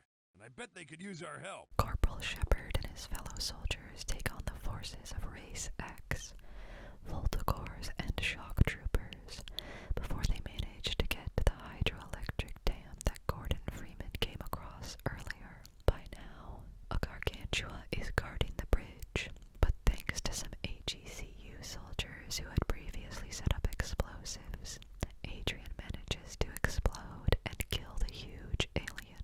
The G-Man can also be seen on the intake tower, seemingly talking on the phone while watching. But then he turns around and enters a portal.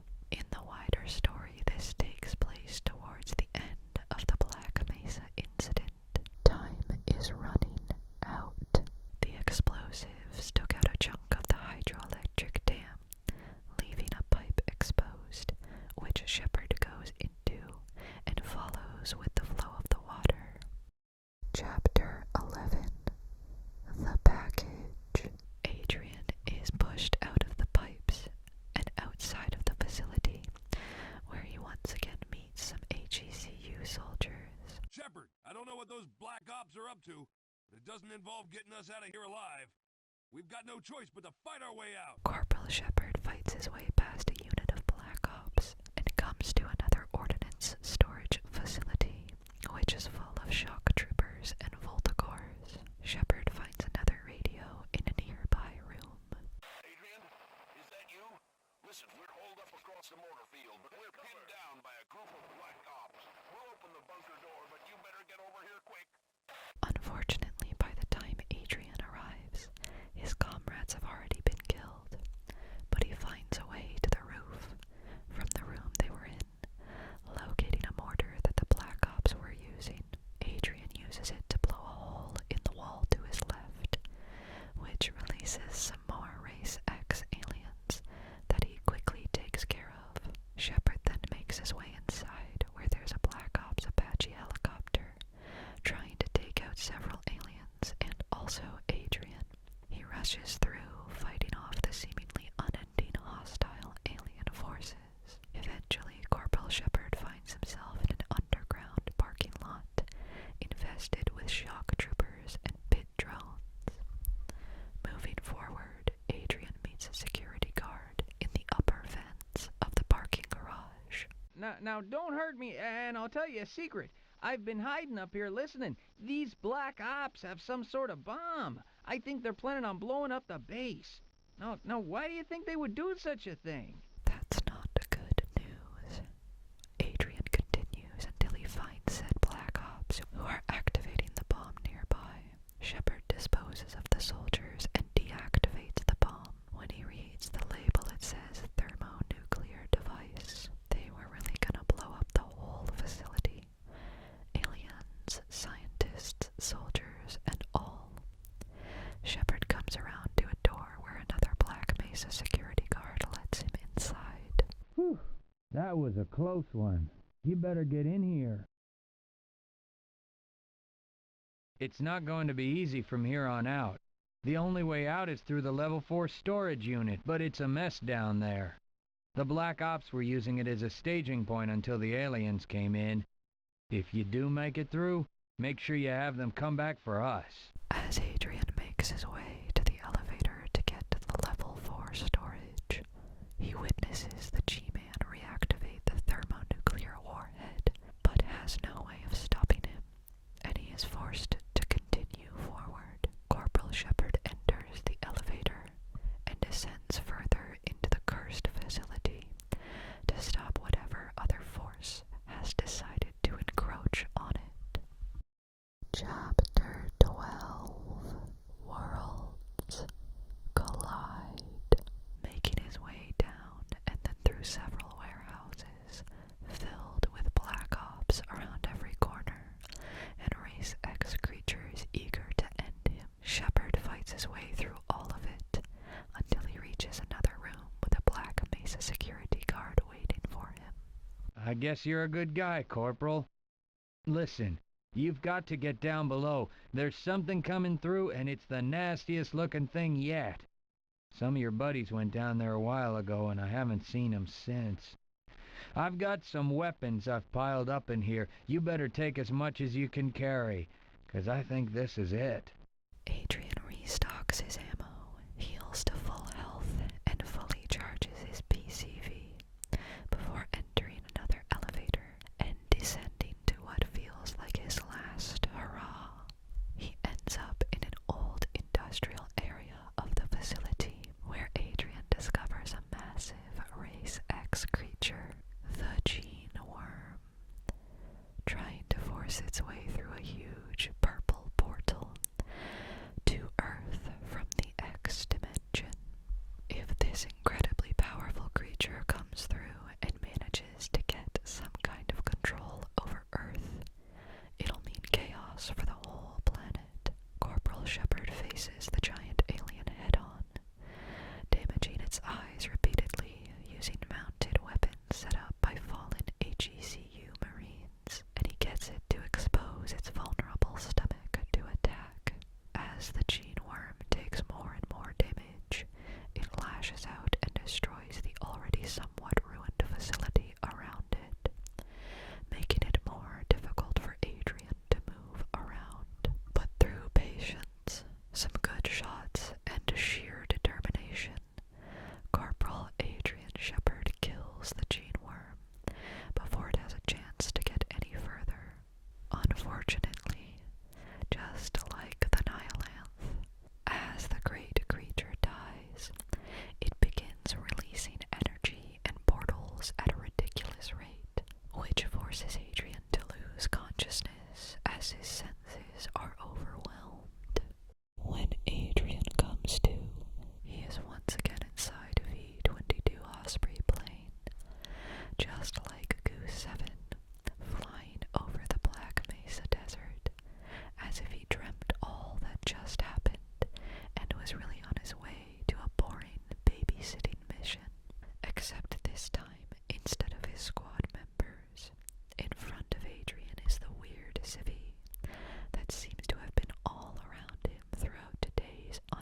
So, Corporal Shepard, we meet at last.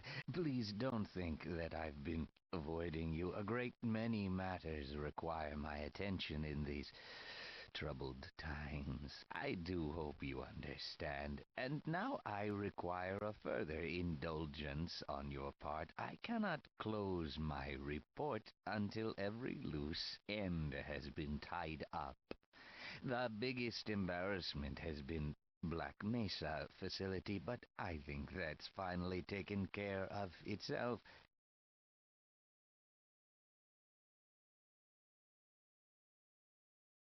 Quite so.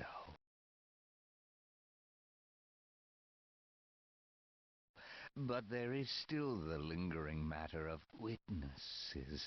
I admit I have a fascination with those who adapt and survive against all odds.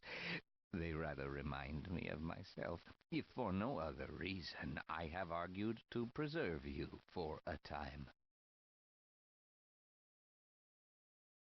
While I believe a civil servant like yourself understands the importance of discretion, my employers are not quite so trusting, and rather than continually subject you to the irresistible human temptation of telling all, we have decided to convey you somewhere you can do no possible harm, and where no harm can come to you.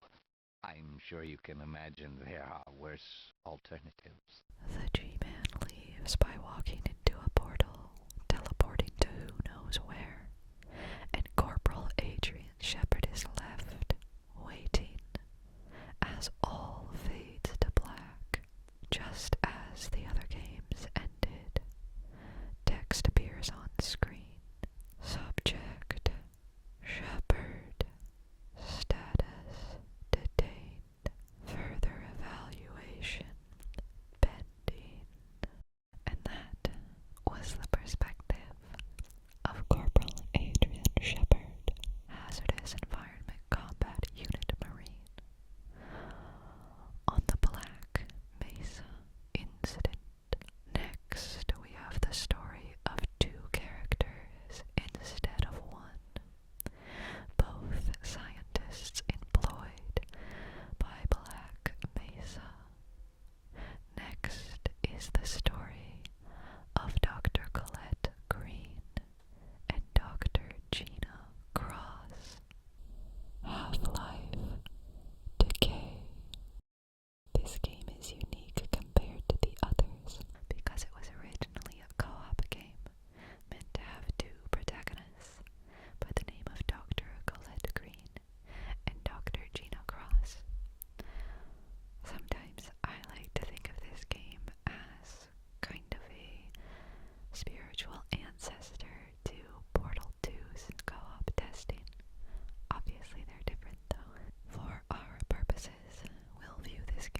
Looks like you two are right on time today. I'm afraid there's been some trouble with the system, so you may have been deleted from the security database. If you follow me to the door, I can get you inside where you can straighten it all out. So I guess today is the big day, huh? The big guy was pretty excited when he came in earlier. He was talking about the new guy, Dr. Freeman. I just hope everything goes well today. Once the guard lets them inside, Cross and Green make their way through with the help of nearby scientists who are willing to open the doors for them, almost at the control room where Dr. Keller awaits. Greetings.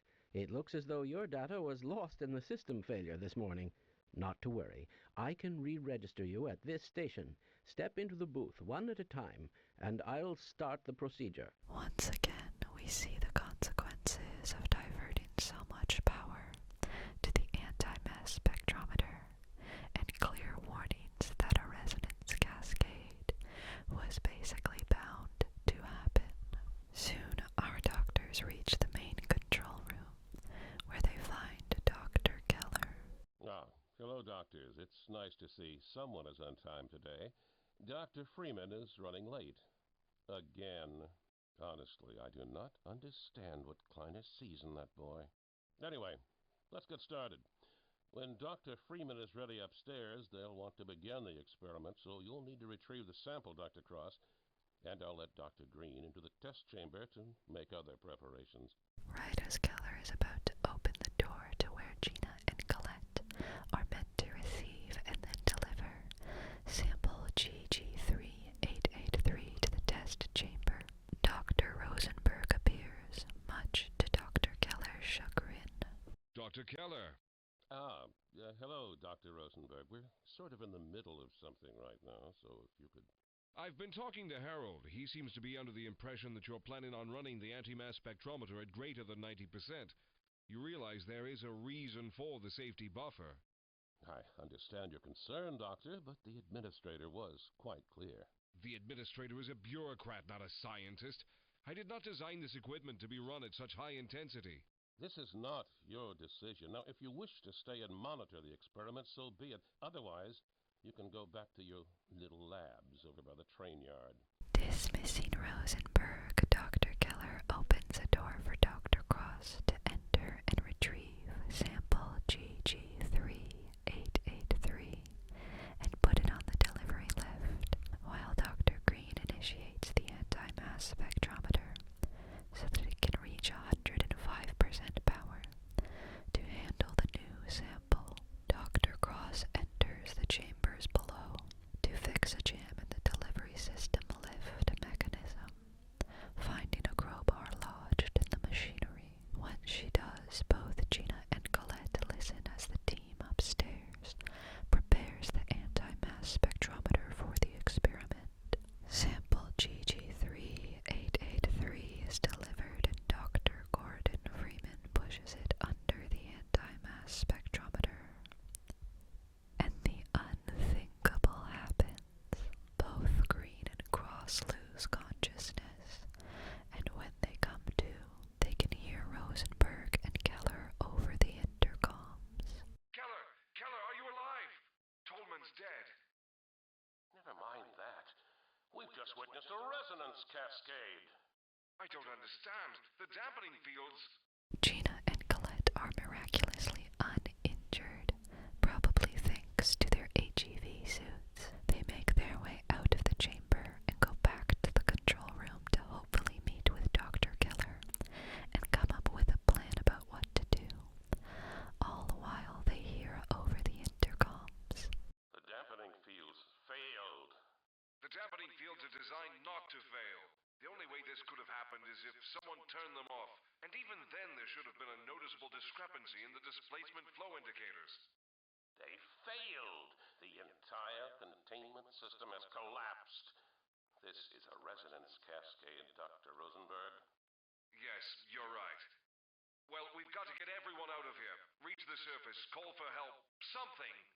No, we've got to deal with the problem. We can't expect anyone else to understand the importance of resetting those dampening fields. Without them in place, the dimensional gash could tear so wide it may never be repaired. It's too dangerous. If we fail, who will warn everyone else?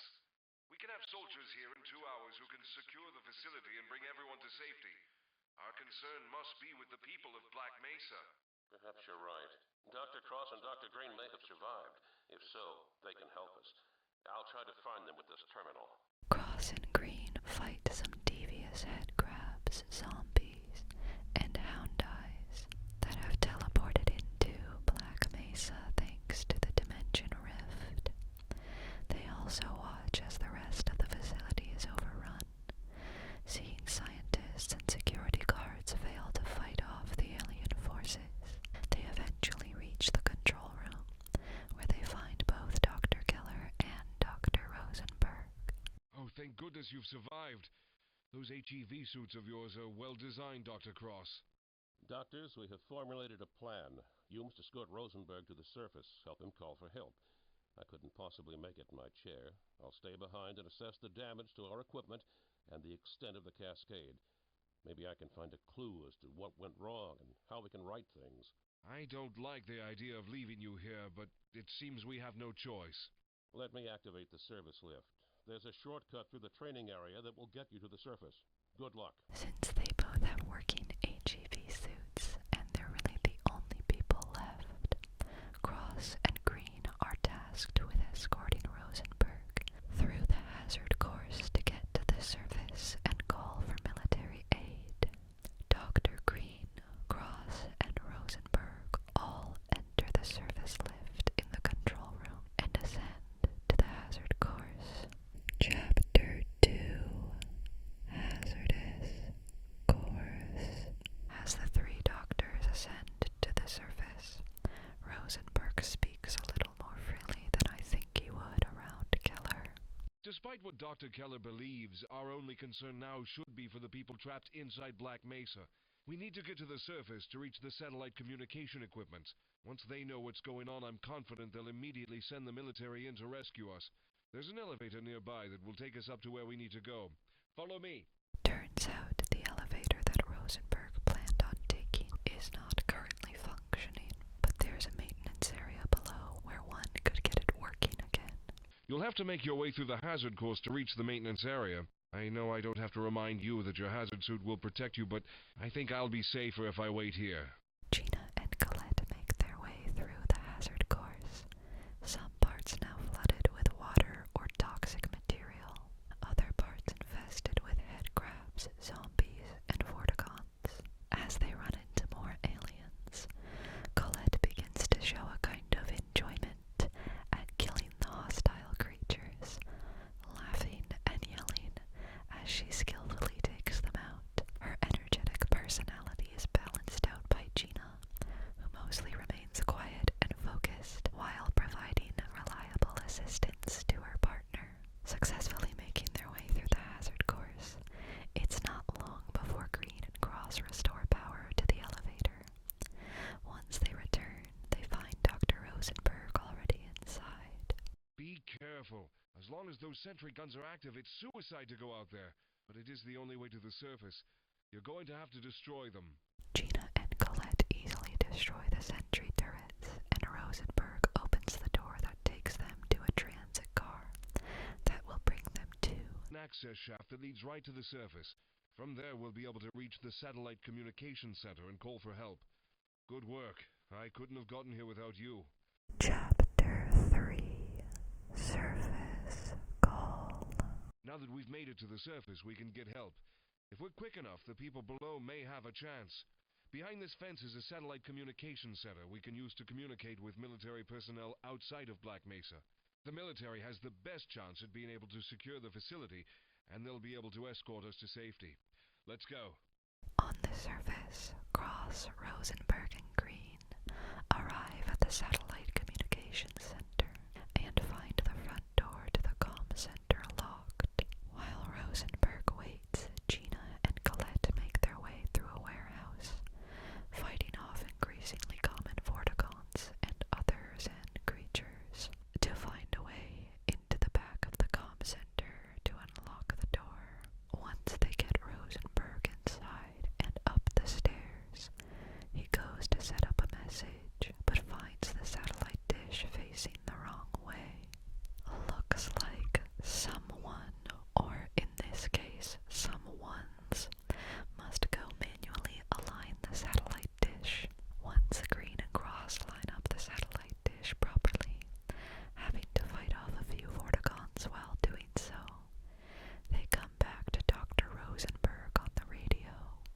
Dr. Keller. Dr. Keller, do you read me? We've established the uplink and are transmitting the emergency signal. Good work, but there's no time to wait for the military. I need the team down here immediately. The dampening fields are going critical and must be reset. Gina and Colette say their goodbyes to Rosenberg, who will stay to meet the military, and they quickly head back down to Sector C to help Dr. Keller reset the dampening fields. I used the Decay solo mission demo developed by Team Solo to gather shots for this portion of the video. Go support them on Patreon, by the way, but the demo isn't finished yet, so I don't have any shots or gameplay from Chapter 4 and onward. I can link some walkthroughs of the whole game in the description if you're curious, but all the more reason to go support the developers in their endeavor to make this game more accessible on PC and for single players. So I'm sorry about that. Hopefully it's okay that instead I'll fill in the rest of the visuals with long, slow shots that will hopefully make your eyes nice and heavy while you listen to the rest of the story. Chapter 4, Resonance. Gina and Colette return to Sector C to reconnect with Dr. Keller. In order to reset the dampening fields, you'll have to reset the dampening locks manually. There are 2 secondary locks and 1 primary one. The dampening conduits are massive, so finding the locks shouldn't be hard. Now, you'll have to reset the secondary locks first. Only the primary conduit is strong enough to support a full flow, and I honestly can't guarantee it will hold. Dr. Keller then connects a computer to Gina and Colette's HEV suits, so he can communicate with them anywhere in the facility. Before Green and Cross take off to reset the secondary locks, Keller warns them. Be wary, my friends. Resetting the locks will probably put quite a strain on the pressure release valves, and they may cause increased displacement activity. Fighting through zombies, head crabs, vorticons, and facing their first alien grunts, Dr. Green and Cross navigate through damaged offices and ruined labs. Eventually they reach the secondary locks, which they release as they fight off more and more vorticons trying to hinder their progress. Traversing through vents and destroyed areas of the facility, Gina and Colette reach the primary dampening locks and reset them as they are swarmed by alien controllers. The dampening locks should be working, but the aliens just keep coming. Something's wrong. I think something is interfering from the other side of the rift. Keller does his best to get everything working, even around the vast amounts of displacement energy, but it's still not enough. It's too much pressure. I'm attempting an emergency shutdown. Despite their efforts, the dampening field stopped working, and they know there is some other force keeping the rift open, and it's strong enough to overcome their dampening fields. They can't just give up, though. I'm going to see if I can access the transit system and bring a working tram to us. I'm afraid whatever held the rift open did so with intent, my friends. These aliens may not all be here by accident. Chapter 5, Domestic Violence. The dimensional rift between here and the alien world must be sealed. We'll need to have the satellite in orbit in order to orchestrate a resonance reversal. The signal room for the satellite is nearby. Unfortunately, the delivery rocket cannot launch without the all-clear codes. Now, any security guard in this dorm complex should have the codes we need. Go through the dorms and find a security guard. I'll take the tram around to the north side where we can pick you up. Good luck. Gina and Colette set off to the south wing of the Level 3 dormitories to secure a security guard with the clearance codes. On their way, they find a security guard on the verge of death. Soldiers everywhere. They're killing everyone. he urges before succumbing to his injuries. That can't be right, because Colette and Gina just helped Rosenberg call the soldiers for help. In any case, the doctors must find a living security guard with the codes. Gina and Cross fight through vortigons that keep suddenly teleporting into the facility. They also see a message written on the wall. Surrender, Freeman, it says. But surely not. Soon enough, Gina and Colette come across an army turret and some hazardous environment combat unit marines. Clearly not intent on helping them, they take down the marines and continue into a room with an indoor swimming pool. Dr. Green takes care of the vortigons that seem to never end, while Dr. Cross crawls through a vent and opens a door for Colette to join her. As their search for a security guard continues, they hear an HECU soldier below them as they quietly move through the vent. Halfway through level 3, lots of civilian resistance. Target has not been acquired. It is true then. The HECU Marines have arrived thanks to the distress call, but the doctors quickly realize that the soldiers are slaughtering all Black Mesa personnel indiscriminately. Green and Colette fight off the HECU troops that seem to have invaded every corner of the level 3 dormitories, all while seeking out a living Black Mesa security guard with the clearance codes they require. After they clear out and secure the north wing of the dormitory, Gina and Colette find a living Black Mesa security guard with the clearance codes. Yeah, I've got the clearance codes to the security station. Let's go. And all three of them make their way to Keller at a nearby tram station. Ah, you found a guard. Good job. I presume you've got the all-clear codes for the satellite delivery rocket? Sure do. You got a plan? Yes. Once the satellite is in orbit, we can orchestrate a resonance reversal that may seal the rift between Earth and the alien world. Chapter 6. Code Green. Gina, Colette, do you read me? You are in the basement of the Black Mesa Air Control Building. You need to find the control room. Set the airspace monitor to send the all-clear codes so that Lambda Labs can launch the delivery rocket and deploy the satellite. I can unlock the security door in front of you from here, but I'm afraid the other power lock doors offer no remote access. You'll have to unlock them from inside. The building is under control of the HECU Marines, so Gina and Colette have to fight their way upwards through the structure to reach the control room. Colette seems to enjoy taking down Marines just as much as she enjoys mowing down the alien forces of Zen.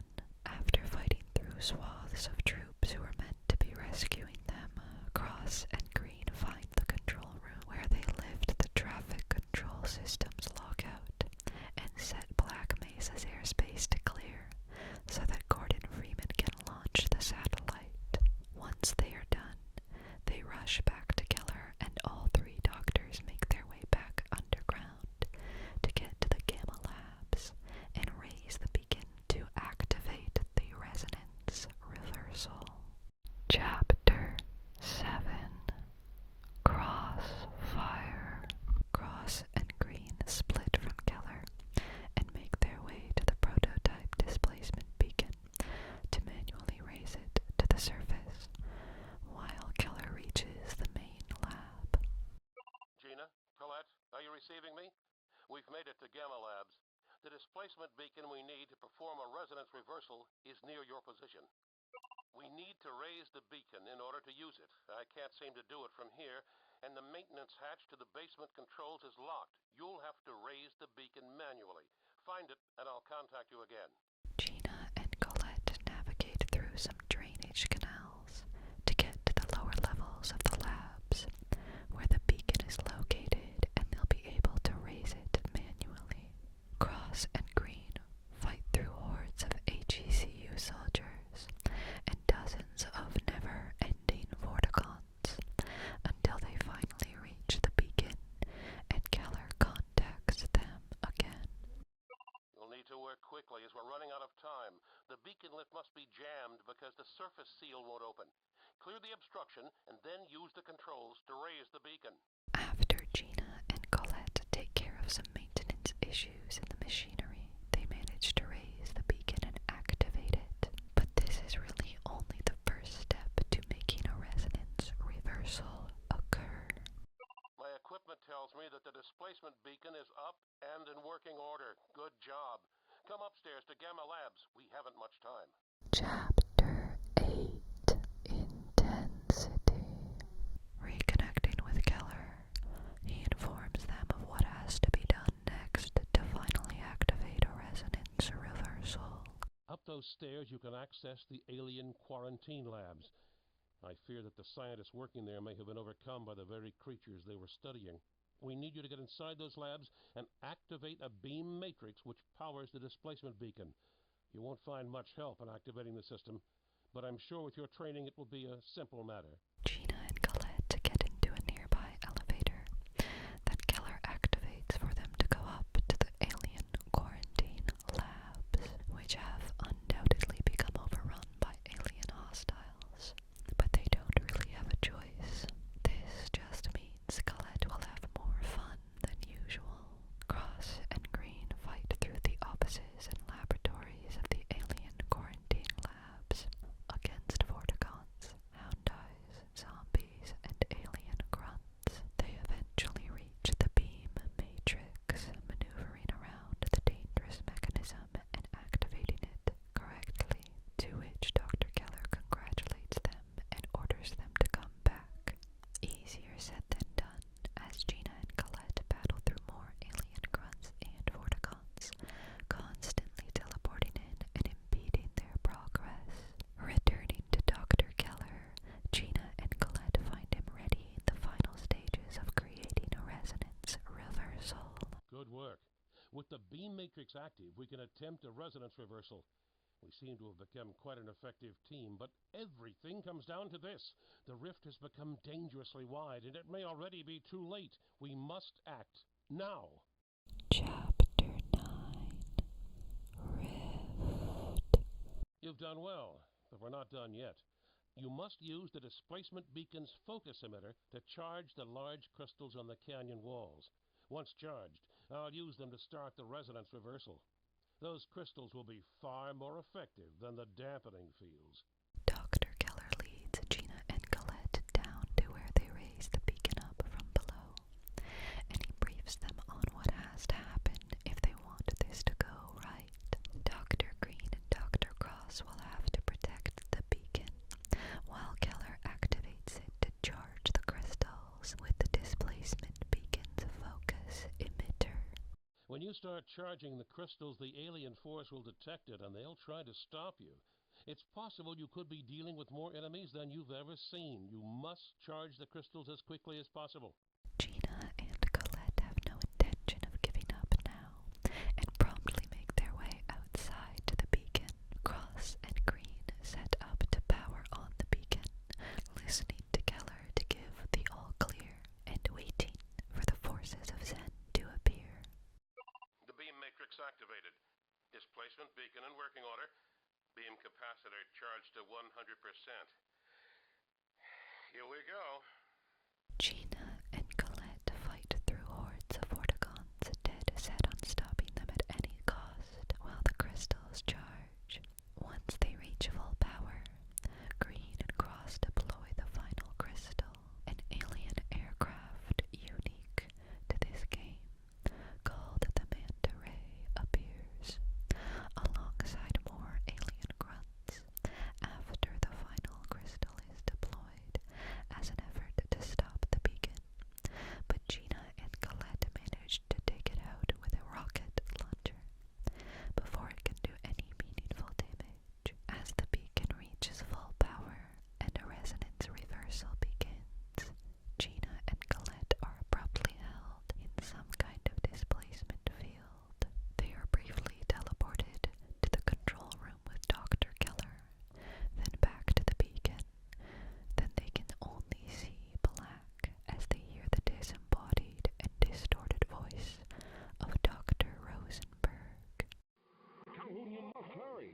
keep the portal open much longer. Then they see a figure in a security officer's uniform jumping into what looks like a portal before they are teleported back to the beacon, and they both lose consciousness. When they wake up, they are on the floor of the control room, and Dr. Keller is in front of them. Gina? Colette? You'll be all right. You were caught for a moment there in a harmonic reflux. It's one of the swirling eddies in the space between two displacement event currents. Although I can't imagine who is creating the other current. But it doesn't matter now. Rest, my friends. We did it.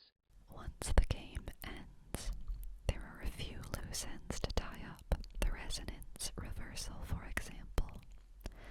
While it probably slowed the effects of the cascade, it was never going to fully reverse it, because the Nihilanth was forcing the rift open from Zen, which Keller, Green, and Cross were not fully aware of.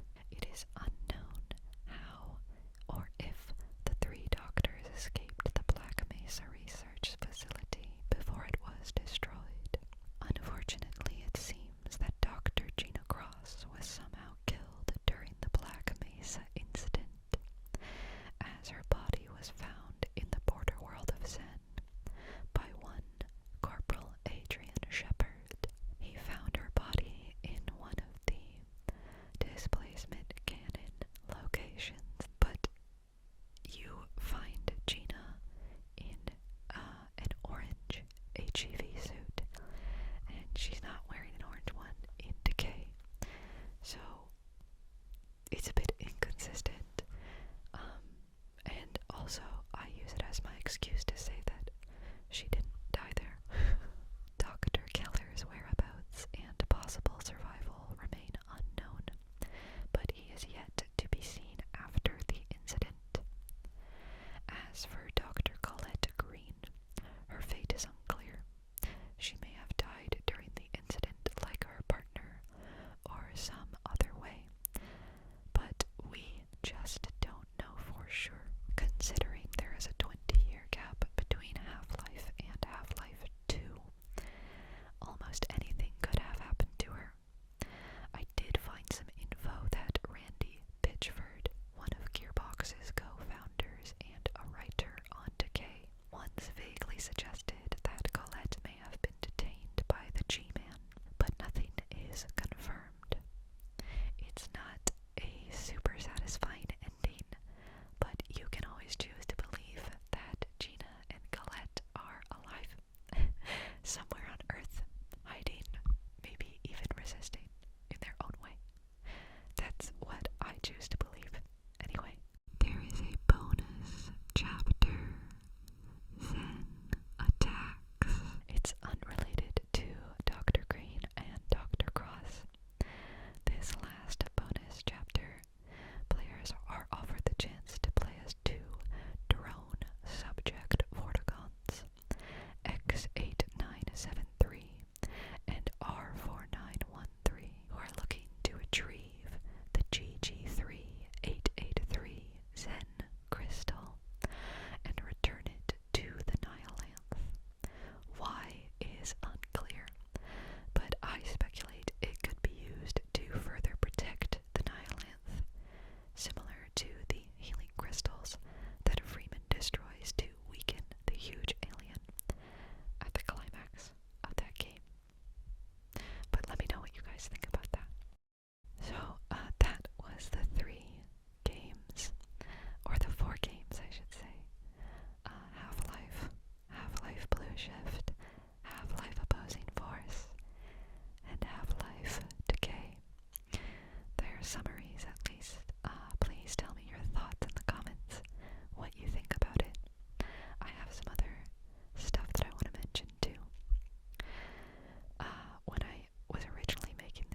reserve that for another video where I can give everything the proper time it deserves to really go over it with you guys. And I feel the same way about Zen and its inhabitants as I do about Black Mesa.